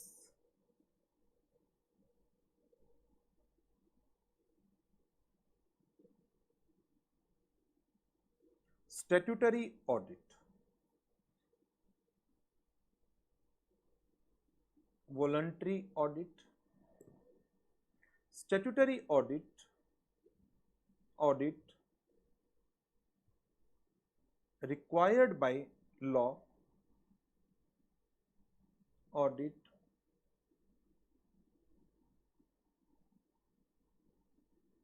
not required by law.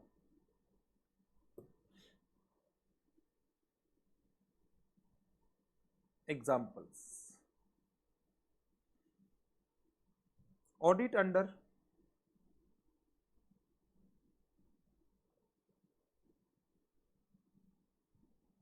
Companies Act 2013, audit under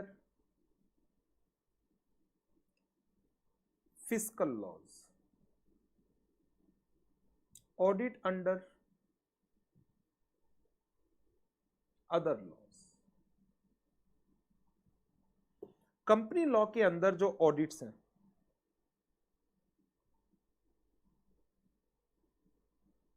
audit of books of account and financial statements, जिसको हम फाइनेंशियल ऑडिट का नाम देते हैं, जो आप लोगों ने काफी डिटेल में पढ़ रखी है।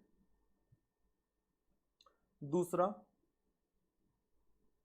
Audit of cost records, section 148, जिसको हम कॉस्ट ऑडिट का नाम देते हैं। फिर है हमारे पास audit under fiscal laws, audit under section 44AB of income tax act 1961, जिसको हम टैक्स ऑडिट का नाम देते हैं। Audit under section 35 of CGST act 2017, जिसको हम GST ऑडिट का नाम देते हैं। Audit under other laws, for example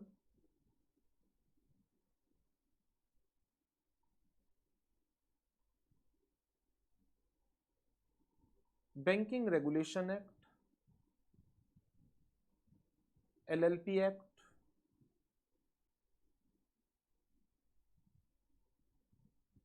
cooperative societies act,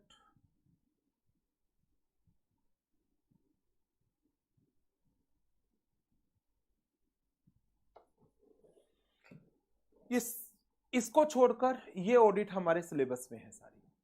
ये सारी ऑडिट्स क्या कहलाई जाएंगी? Statutory audits, voluntary audit,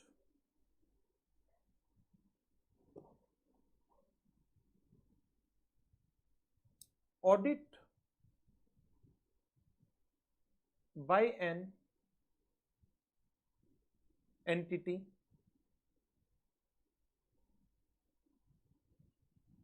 when required by banks for loans, by government for grants, etc.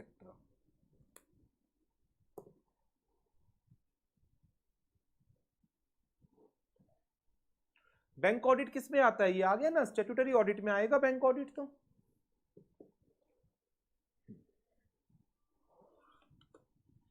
हाँ हिमांशु, कोई रेगुलेटरी अनाउंस करते हैं वही ICAI दोबारा से नोटिफिकेशन देती है? ऐसा नहीं होता। 2 टाइप के हैं, हो गया मतलब CA एक फाइनेंस किंग होता है, कह सकते हो।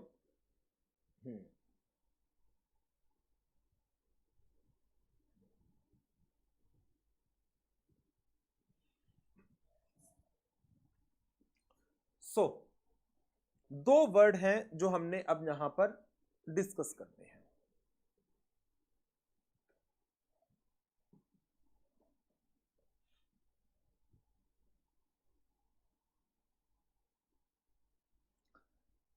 एक वर्ड है स्टैट्यूटरी ऑडिट और दूसरा वर्ड है वॉलंटरी ऑडिट। स्टैट्यूटरी, जैसे कि ये वर्ड खुद ही कह रहा है कि जब एक ऑडिट की रिक्वायरमेंट लॉ के किसी प्रोविजन के थ्रू रेज होती है तो हम उसको नाम देते हैं स्टैट्यूटरी ऑडिट का। लेकिन जब लॉ में कोई रिक्वायरमेंट नहीं है बट फिर भी एक पर्सन ऑडिट करवा रहा है, लॉ की रिक्वायरमेंट नहीं है फिर भी करवा रहा है, उसको नाम दिया जाता है वॉलंटरी ऑडिट का। जैसे यदि मान लो एक प्रोप्राइटर है, शॉपकीपर, और उसकी टर्नओवर है 90 लाख रुपए की, क्या उसको टैक्स ऑडिट कराना है? शॉपकीपर की टर्नओवर है 90 लाख रुपए की, क्या उसको टैक्स ऑडिट कराना है? इनकम टैक्स ऑडिट ये करानी है क्या? बताओ जरा। जी बेटा प्रोनाउंसमेंट सर्कुलर के डिफरेंस लेटर ऑन लेते हैं, सर्कुलर जो होता है वो इंटरनल यूज के लिए होते हैं, नहीं करानी। रीजन क्या है, इनकम टैक्स लॉ के अंदर जो रिक्वायरमेंट है वो 1 करोड़ की टर्नओवर पर ऑडिट होती है। चलो यहां तो वो आएगा नहीं। नंबर 2, प्रोप्राइटर की बात करते हैं। वही प्रोप्राइटर क्या सीजीएसटी एक्ट के अंदर ऑडिट होगी? इंटरनल ऑडिट पर बेटा आएंगे, अभी जो करा रहा हूं पहले थोड़ा उस पर फोकस करो ना, अभी आ जाऊंगा मैं, इंटरनल पर भी आऊंगा। हां, क्या सीजीएसटी एक्ट के अंदर ऑडिट होगी? नहीं होगी। क्यों? क्योंकि वहां पर थ्रेशोल्ड 2 करोड़ की है, इसका मतलब यहां पर कहीं नहीं कवर हो रहा। क्या प्रोप्राइटरशिप का अपना कोई एक्ट है? अरे तुषार बेटा इंटरनल ऑडिट की अभी करूंगा बात, इसकी तो डिस्कशन कर लें। बताइए, क्या प्रोप्राइटरशिप का अपना कोई एक्ट है? नहीं, नहीं। चलिए अब क्या हुआ, ये पर्सन पहुंचा एक बैंक में, बैंक मैनेजर के सामने बैठ गया और बैंक मैनेजर को कहता है मुझे लोन चाहिए। बैंक मैनेजर ने कहा कितना? 20,000, 50,000, 1 लाख, 2 लाख। प्रोप्राइटर कहता है मुझे 50 लाख का लोन चाहिए। बैंक मैनेजर कहता है 90 लाख की तो आपकी टर्नओवर है, 50 लाख का लोन कहां से दे दे? वो कहता है देखो 90 लाख की टर्नओवर है, लेकिन मेरा प्रॉफिट देखिए ना आप, मेरा प्रॉफिट 25 लाख रुपए का है। बैंक मैनेजर कहता है मैं कैसे मान लूं, हो सकता है तुमने फाइनेंशियल स्टेटमेंट को मैनिपुलेट किया हो, प्रॉफिट ज्यादा दिखाया। किस लिए ज्यादा दिखाया? लोन लेने के लिए, अपनी एलिजिबिलिटी बनाने के लिए कि मेरा तो 25 लाख का प्रॉफिट है, मैं आराम से लोन की किस्तें दे सकता हूं। अब प्रोप्राइटर कहता है मैं तुम्हें कैसे विश्वास दिलाऊं कि मैंने मैनिपुलेट नहीं किया। अब आप हो बैंक मैनेजर, मैं आपको कह रहा हूं मुझे लोन दे दो साहब, 50 लाख रुपए का लोन दे दो, मेरी 90 लाख की सेल है और मेरा 25 लाख का प्रॉफिट है। अब आपने क्वेश्चन रेज किया, आप बैंक कैसे माने कि ये सही है? मैंने कहा मुझे बताओ, मैं कैसे विश्वास दिलाऊं आपको कि ये सही है? आपने कहा ऑडिट रिपोर्ट दे दो। मैंने कहा मेरी तो ऑडिट रिपोर्ट बनती ही नहीं। क्यों नहीं बनती? मैं तो 1 करोड़ से नीचे में ही हूं। ओके, क्या अब आपके दिमाग में क्या आएगा बताओ जी? मैंने हिंट सारा कुछ दे दिया आपको, अब तो आपका आंसर आना चाहिए। मैंने सब कुछ हिंट दे दिया आपको, अब आपका आंसर आना चाहिए। हाँ, वंश ने कहा मैं तो ऑडिट रिपोर्ट मांग लूंगा, तुषार ने भी कहा ऑडिट मांग लेंगे, ईशा, मोहित, मुस्कान, सब कह रहे हैं audit report. Proof your financials are true and fair, हाँ प्रूफ ऑडिट रिपोर्ट। चलो मैंने कहा ऑडिट करा लेता हूं। अब मैं ऑडिट कराने पहुंच गया एक सीए के पास। क्या मेरी ये ऑडिट किसी लॉ की रिक्वायरमेंट में है? नहीं, ये ऑडिट किसी लॉ की रिक्वायरमेंट में नहीं है, ये ऑडिट बैंक की रिक्वेस्ट पर हुई है। ये ऑडिट बैंक की रिक्वेस्ट पर हुई है। और इसी तरह से गवर्नमेंट की रिक्वेस्ट पर, गवर्नमेंट से ग्रांट लेना है, गवर्नमेंट ने कहा ऑडिट रिपोर्ट लेकर आओ। सो ऐसी ऑडिट को क्या नाम दिया जाता है? ऐसी ऑडिट को नाम दिया जाता है वॉलंटरी ऑडिट का नाम दिया जाता है, क्योंकि ये ऑडिट लॉ में कहीं पर रिक्वायर्ड नहीं थी। स्टैट्यूटरी ऑडिट जो लॉ की रिक्वायरमेंट्स के अंदर आती है, ये हमारे सिलेबस में है, ये हमारे सिलेबस में है, ये सीए फाइनल में है, और बैंक की, एलएलपी की, कोऑपरेटिव सोसाइटी की, ये तीनों ऑडिट हमारे सिलेबस में है। मीनिंग क्लियर हुआ है? स्टैट्यूटरी का एंड वॉलंटरी का बड़ा सिंपल सा टॉपिक था। इंटरनल 3-4 बच्चों ने पूछा है, मैं अभी इसमें मिक्स नहीं करा रहा, अगले टॉपिक में इंटरनल लूंगा। वॉलंटरी ऑडिट करवाना पड़ेगा बिकॉज नॉट रिक्वायर्ड, बिल्कुल सही कहा, बिल्कुल सही। ठीक है, चल सकते हैं आगे, चलें आगे। स्टैट्यूटरी ऑडिट हो गई, वॉलंटरी ऑडिट हो गई। What is the fees charged bye CA for audit? कोई फिक्स थोड़ी होती है। मेरे पास आ गया राघव कह रहे हैं फीस चार्ज क्या होगी, मेरे पास आ गया तो मैं 50,000 रुपए मांग लूंगा। आपके पास आ गया राघव तो आप कितनी फीस मांगोगे? फाइनेंशियल स्टेटमेंट की रिलायबिलिटी के लिए मोहित, हाँ जी, आपके पास आ गया, आप कितनी फीस मांग लोगे? फिस्कल लॉ मतलब रेवेन्यू लॉज, टैक्सेशन लॉज के लिए वर्ड यूज किया जाता है फिस्कल लॉज। बोलो बोलो आप कितनी फीस मांग के काम कर लोगे? मैंने तो 50,000 कही, 90 लाख की टर्नओवर है, 50,000 जेन्युइन है। हमारे सिलेबस में डिटेल में इन दोनों को छोड़कर बाकी सब डिटेल में है। 1 लाख, 1 करोड़, हाँ, बस वो अपना घर बार छोड़ के तुम्हारे घर आके बैठ जाएगा, कहेगा लोन ही तुमसे ले लेता हूं। 1 करोड़, 1 लाख। अच्छा, अब मैं एक टॉपिक करा रहा हूं आपको।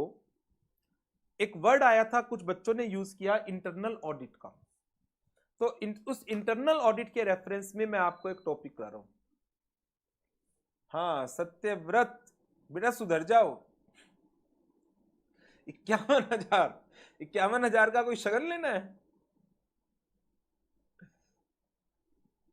मतलब किसी ने 50,000 से नीचे नहीं कहा, एक दो ने छोड़कर। बाकी सब कह रहे हैं कि सर ने 50 बोला है तो हमने तो सर से ज्यादा ही लेनी है फीस। आईसीएआई ने कुछ मैक्सिमम ना, आईसीएआई ने मिनिमम रिकमेंडेशंस दे रखी हैं श्रेया। आईसीएआई ने मिनिमम रिकमेंडेशन मैंडेटरी नहीं कर रखा, और वो भी मिनिमम है, उससे ऊपर जितनी मर्जी लो, और उससे नीचे भी लेना चाहो ले सकते हो। Number 4, sorry, types of auditor.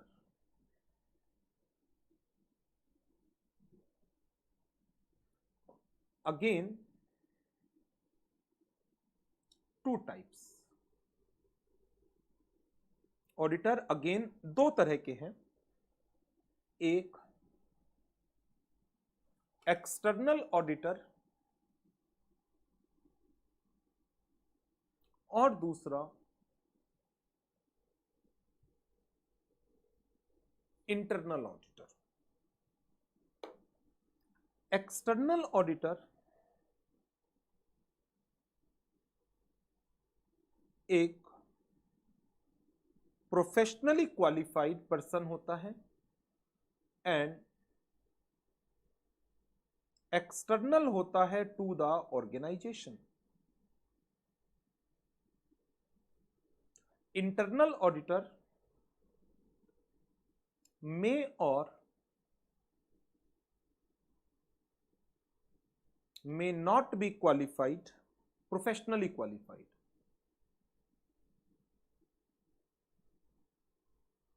and they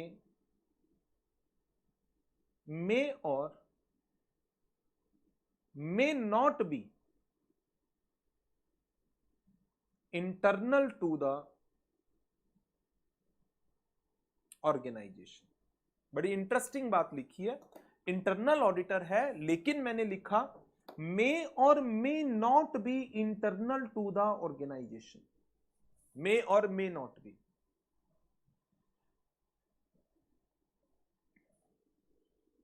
अभी एक्सप्लेन करूंगा, पहले नोट कर लो।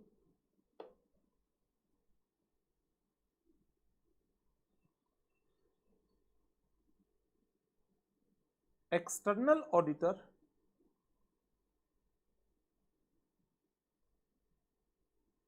appointed under a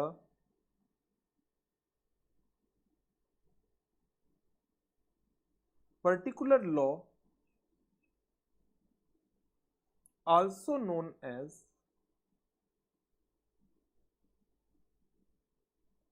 statutory auditor।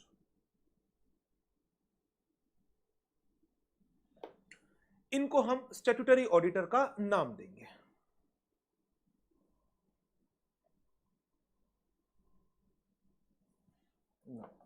No,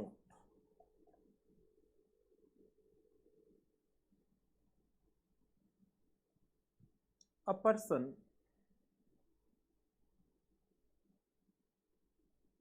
external to the organization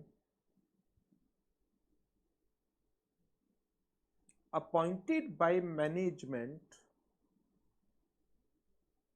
for internal purposes cannot be termed as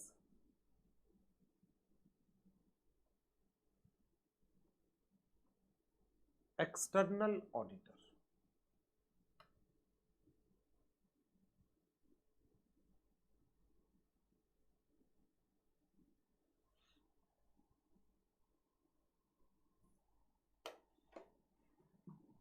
note कर लो इसको, फिर समझाता हूं।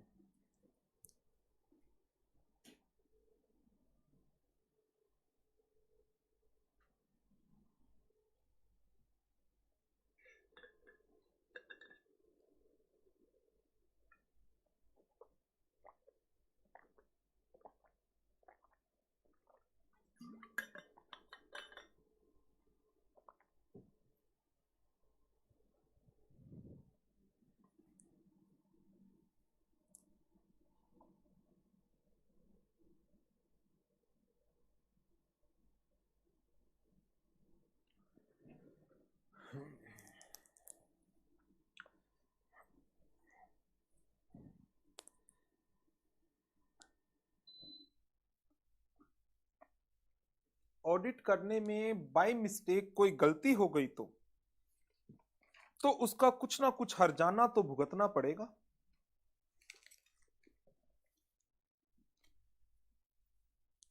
वो लेटर ऑन डिस्कस करेंगे लाइबिलिटीज ऑफ ऑडिटर नाम के टॉपिक पे।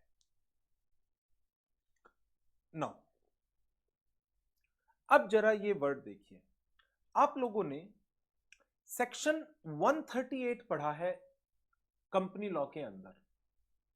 कंपनी लॉ में सेक्शन 138 इंटरनल ऑडिट का सेक्शन है, और इंटरनल ऑडिट कंपनी का कोई एम्प्लॉय भी कर सकता है, या कंपनी चाहे तो बाहर के किसी पर्सन को भी इंटरनल ऑडिटर अपॉइंट कर सकती है। फॉर एग्जाम्पल, जैसे बड़ी बड़ी जो कॉरपोरेट्स हैं वो क्या करती हैं, जो बिग फोर हैं उनको अपना इंटरनल ऑडिटर अपॉइंट कर लेती है। से for example Reliance industries limited, उसने क्या किया, उसने डिलॉयट को अपना इंटरनल ऑडिटर बना दिया। अब डिलॉयट क्या रिलायंस इंडस्ट्रीज का कोई एम्प्लॉय है? नहीं है, लेकिन वो एक्सटर्नल पार्टी है। रिलायंस के इंटरनल उसका कोई रोल नहीं है, लेकिन वो इंटरनल ऑडिट करने आया है।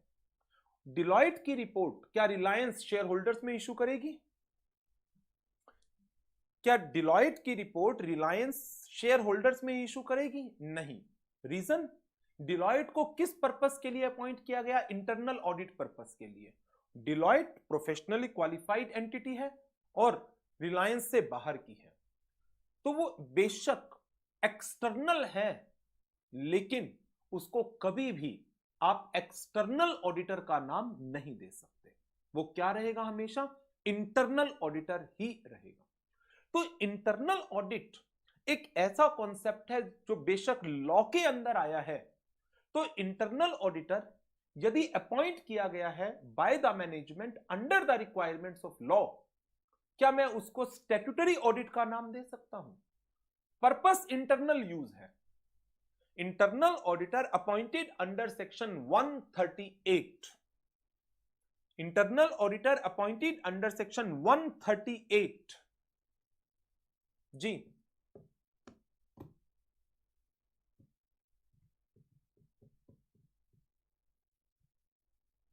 क्या वो स्टैट्यूटरी ऑडिटर होगा? जवाब है नहीं। वाई इंटरनल ऑडिट नीडेड, इसको मैं आपको कराऊंगा, इंटरनल कंट्रोल का एक चैप्टर है उसके अंदर। सो इंटरनल ऑडिट को यदि मैं यहां पर क्लासिफाई करना चाहूं कि इंटरनल ऑडिट स्टैट्यूटरी की डेफिनेशन में आएगी या वॉलंटरी की डेफिनेशन में आएगी, दोनों में से कहीं पर एस की क्लासिफिकेशन ही नहीं करनी। इंटरनल ऑडिट की क्लासिफिकेशन स्टैट्यूटरी या वॉलंटरी के पर्पस से कभी नहीं होती। इंटरनल ऑडिट की क्लासिफिकेशन स्टैट्यूटरी या वॉलंटरी के पर्पस से कभी नहीं होगी। Internal audit even if required under the requirement of, even if done under the requirement of law, cannot be termed as the statutory audit। ये मैं आपको एक छोटा सा नोट भी लिखवा देता हूं।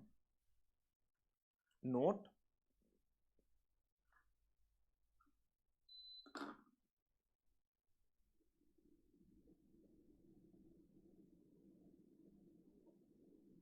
Internal audit required under section 138 of Companies Act 2013 cannot be termed as statutory audit as the objective of this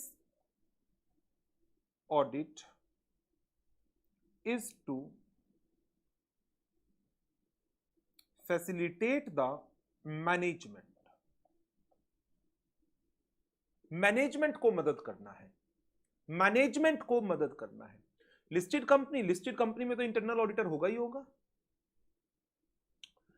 जो इंटरनल ऑडिटर है वो एक्सटर्नल नहीं हो सकता, जो इंटरनल है वो एक्सटर्नल कभी नहीं हो सकता। इंटरनल पर्पस मतलब मैनेजमेंट के पर्पस के लिए।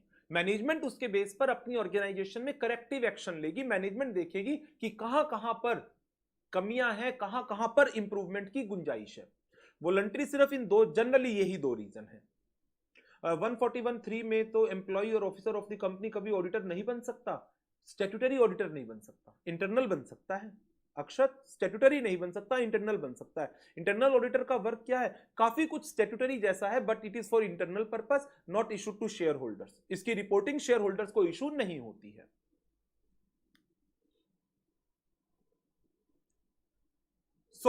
ये एक और कॉन्सेप्ट था। इसकी और ज्यादा, वैसे मैंने पूरी कोशिश की है कि ये इंटरनल एक्सटर्नल का कॉन्सेप्ट आपको समझ में आए, बट फिर भी इसमें हमेशा कुछ ना कुछ डाउट्स की गुंजाइश रह जाती है, तो इसलिए मैंने आज इसका थोड़ा सा हिंट आपको दिया है। एंड डिटेल जब हम इंटरनल ऑडिट का डिटेल टॉपिक करेंगे, सेक्शन 138 हमारे सिलेबस में है, तो उस टाइम पर हम डिस्कस करेंगे। किसी और कंपनी का, हाँ, किसी और कंपनी का एक्सटर्नल हो सकता है, एक का इंटरनल दूसरी कंपनी का एक्सटर्नल हो सकता है। इफ एक्सटर्नल बाद में इंटरनल बन जाए तो बन सकता है, लेकिन एक्सटर्नल नहीं कर पाएगा उस समय। ठीक है, आज पहली क्लास है, थोड़ा ज्यादा पढ़ाना, ठीक है, बिल्कुल, आज पहली क्लास है, थोड़ा सा ज्यादा पढ़ाएंगे।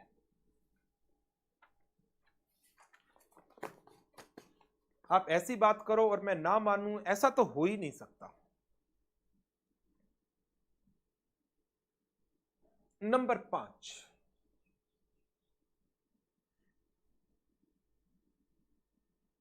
नंबर 5 है ऑडिट प्रोसेस। इसका क्या मतलब है? ऑडिट प्रोसेस का प्रोसेस, जनरली ये प्रोसेस वर्ड क्या होता है? Step by step activity. Note down करो इसको पहले, the steps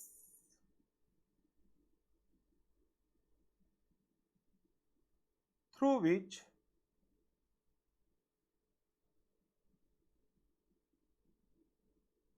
audit is performed.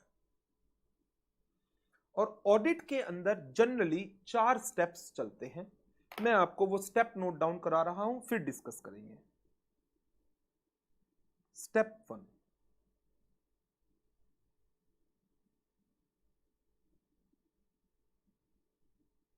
Audit engagement.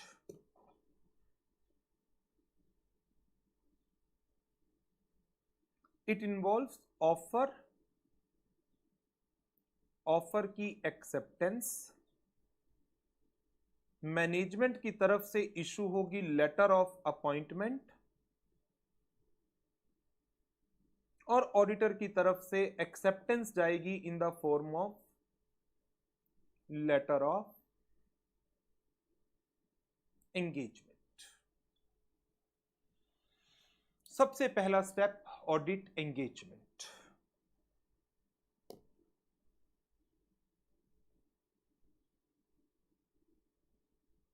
Step 2,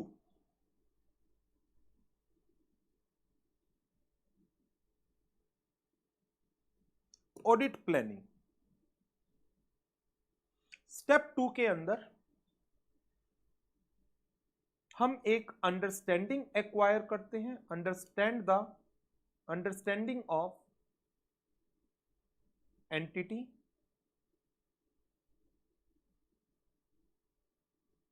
its environment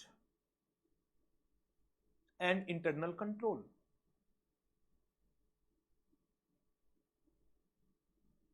establish audit strategy, developing an audit plan,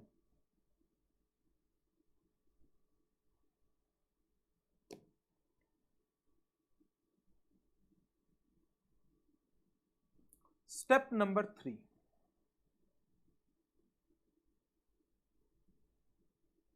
audit execution.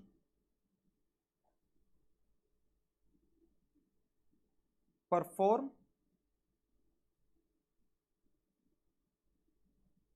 audit procedures, collect audit evidences, evaluate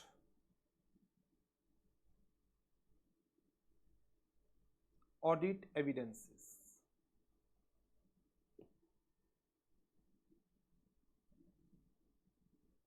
Step 4,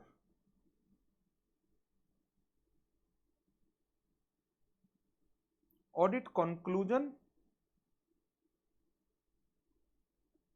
and reporting.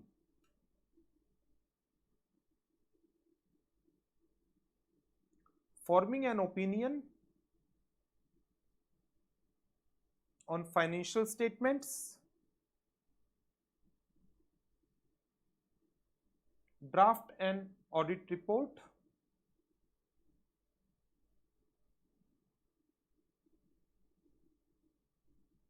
issuing final audit report. हाँ, IC stands for internal control.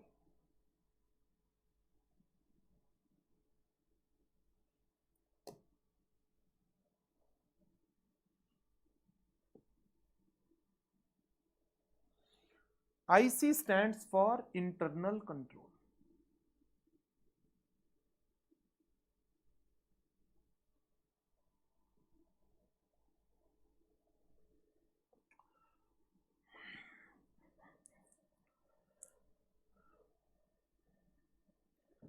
Deepanshu बेटा, मैं WhatsApp पर या mobile पर as such कोई doubt नहीं ले पाऊंगा।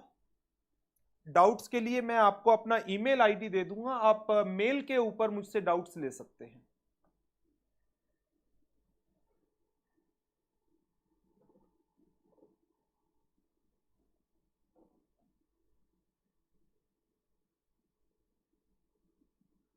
मतलब जो एक्सटर्नल बाद में इंटरनल बनेगा उसी कंपनी का एक्सटर्नल नहीं राहुल, इसको later on we will discuss.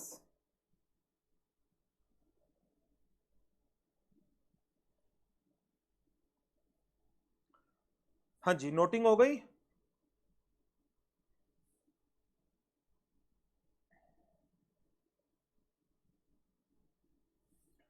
Step 4 का फर्स्ट पॉइंट समझ नहीं आ रहा, मैंने तो अभी तक कोई भी नहीं समझाया।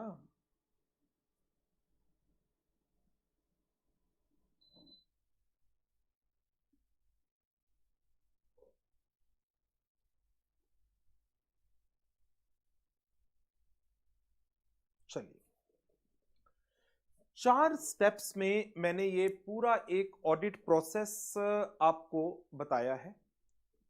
एक एक करके स्टेप वाइज बढ़ते हैं। पहला स्टेप, अभी मेरी क्लास के 10 मिनट बचे हुए हैं, कह रहे यार टाइम हो गया।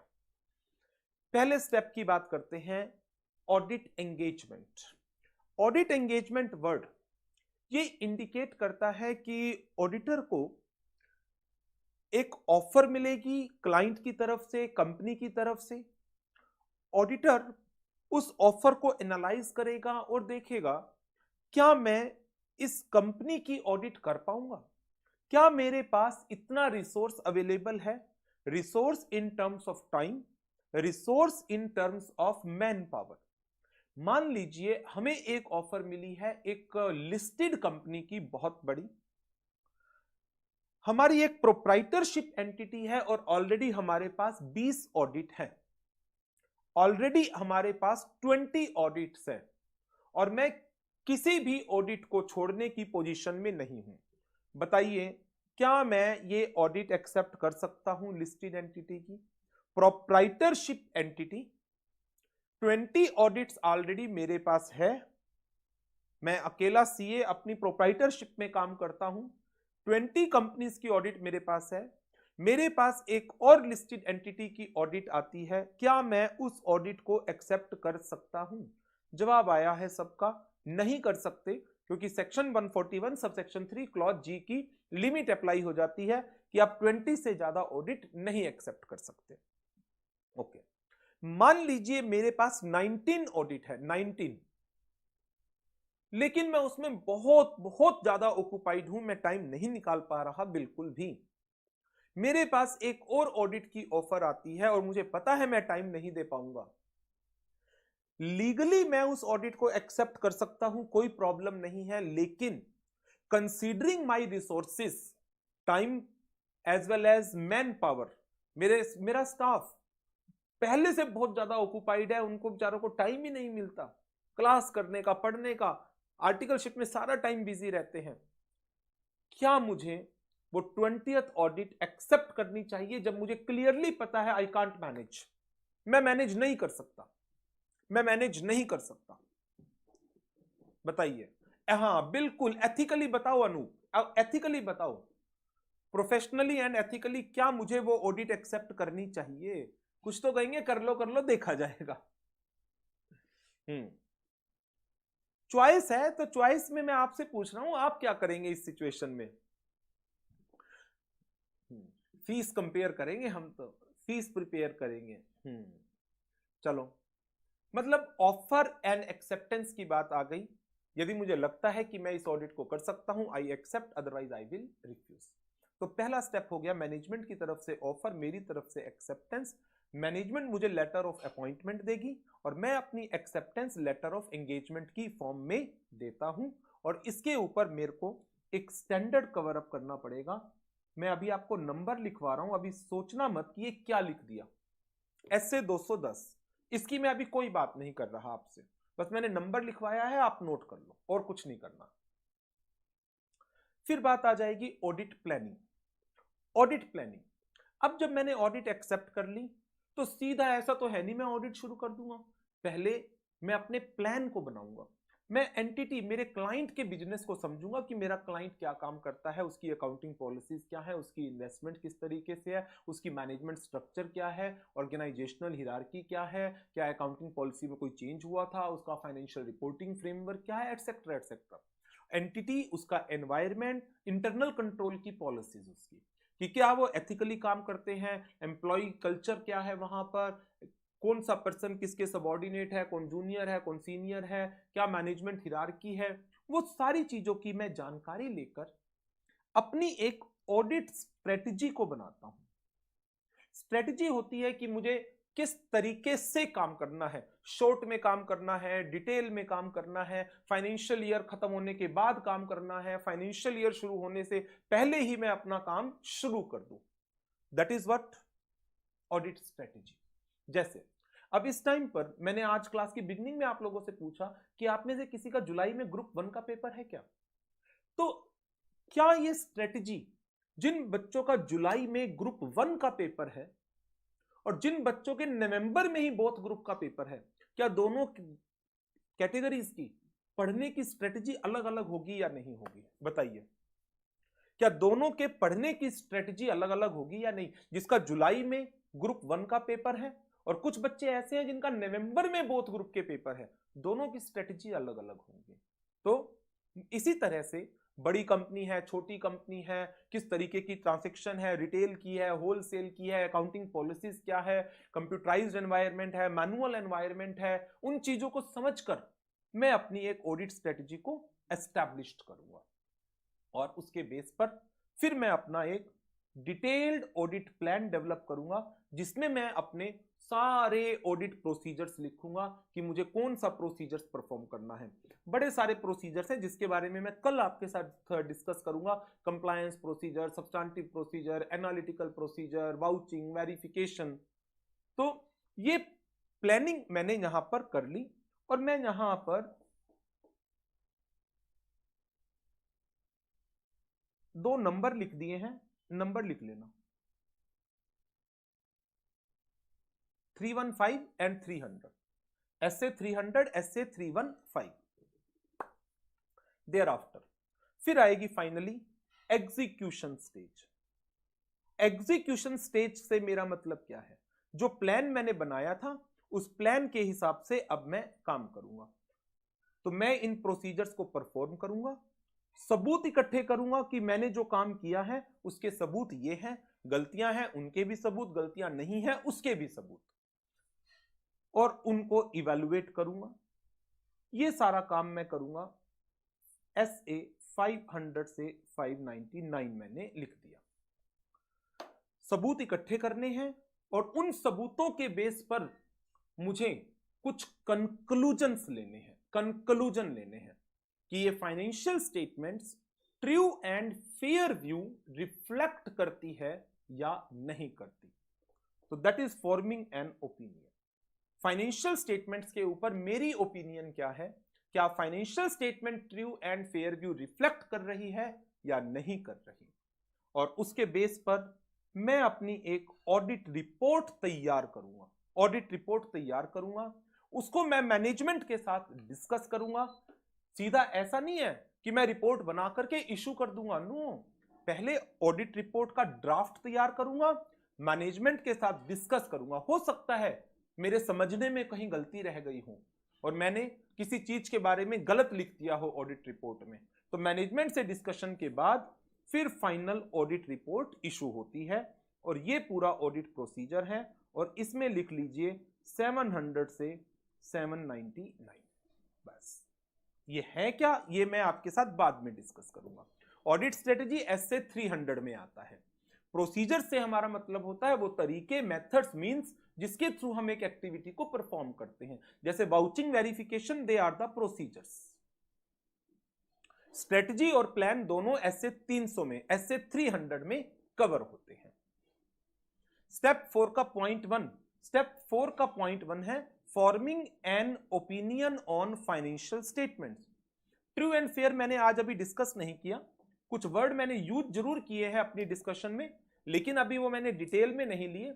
उनको मैं कल आपके साथ डिस्कस करूंगा या फिर लेटर ऑन, जैसे जैसे हम आगे बढ़ेंगे सिलेबस में। क्या सारे ऐसे नहीं, सारे ऐसे नहीं, कुछ ही ऐसे हमारे लिए रेलिवेंट है। ऑडिट एविडेंसेस का इवैल्यूएशन होता है कि आपने जो सबूत इकट्ठा किया उसको चेक करना, डिटेल एग्जामिनेशन करना, उसकी एनालिसिस करना। ठीक है जी Mohit. Letter of appointment and offer ना, offer is through the letter of appointment. Evidence का मतलब है सबूत। कोई भी ओपिनियन आप दे रहे हैं तो आपके पास सबूत होने चाहिए, सबूत कि हाँ ये गलत है, क्यों गलत है, ये रहा सबूत, दिखाओ क्या है। ठीक है, तो आज इतना ही करेंगे।